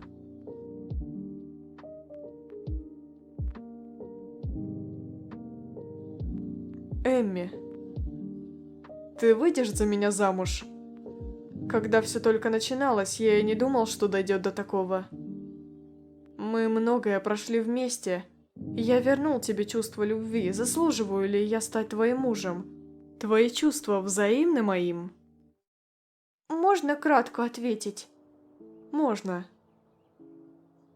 Да. Ура, я рад.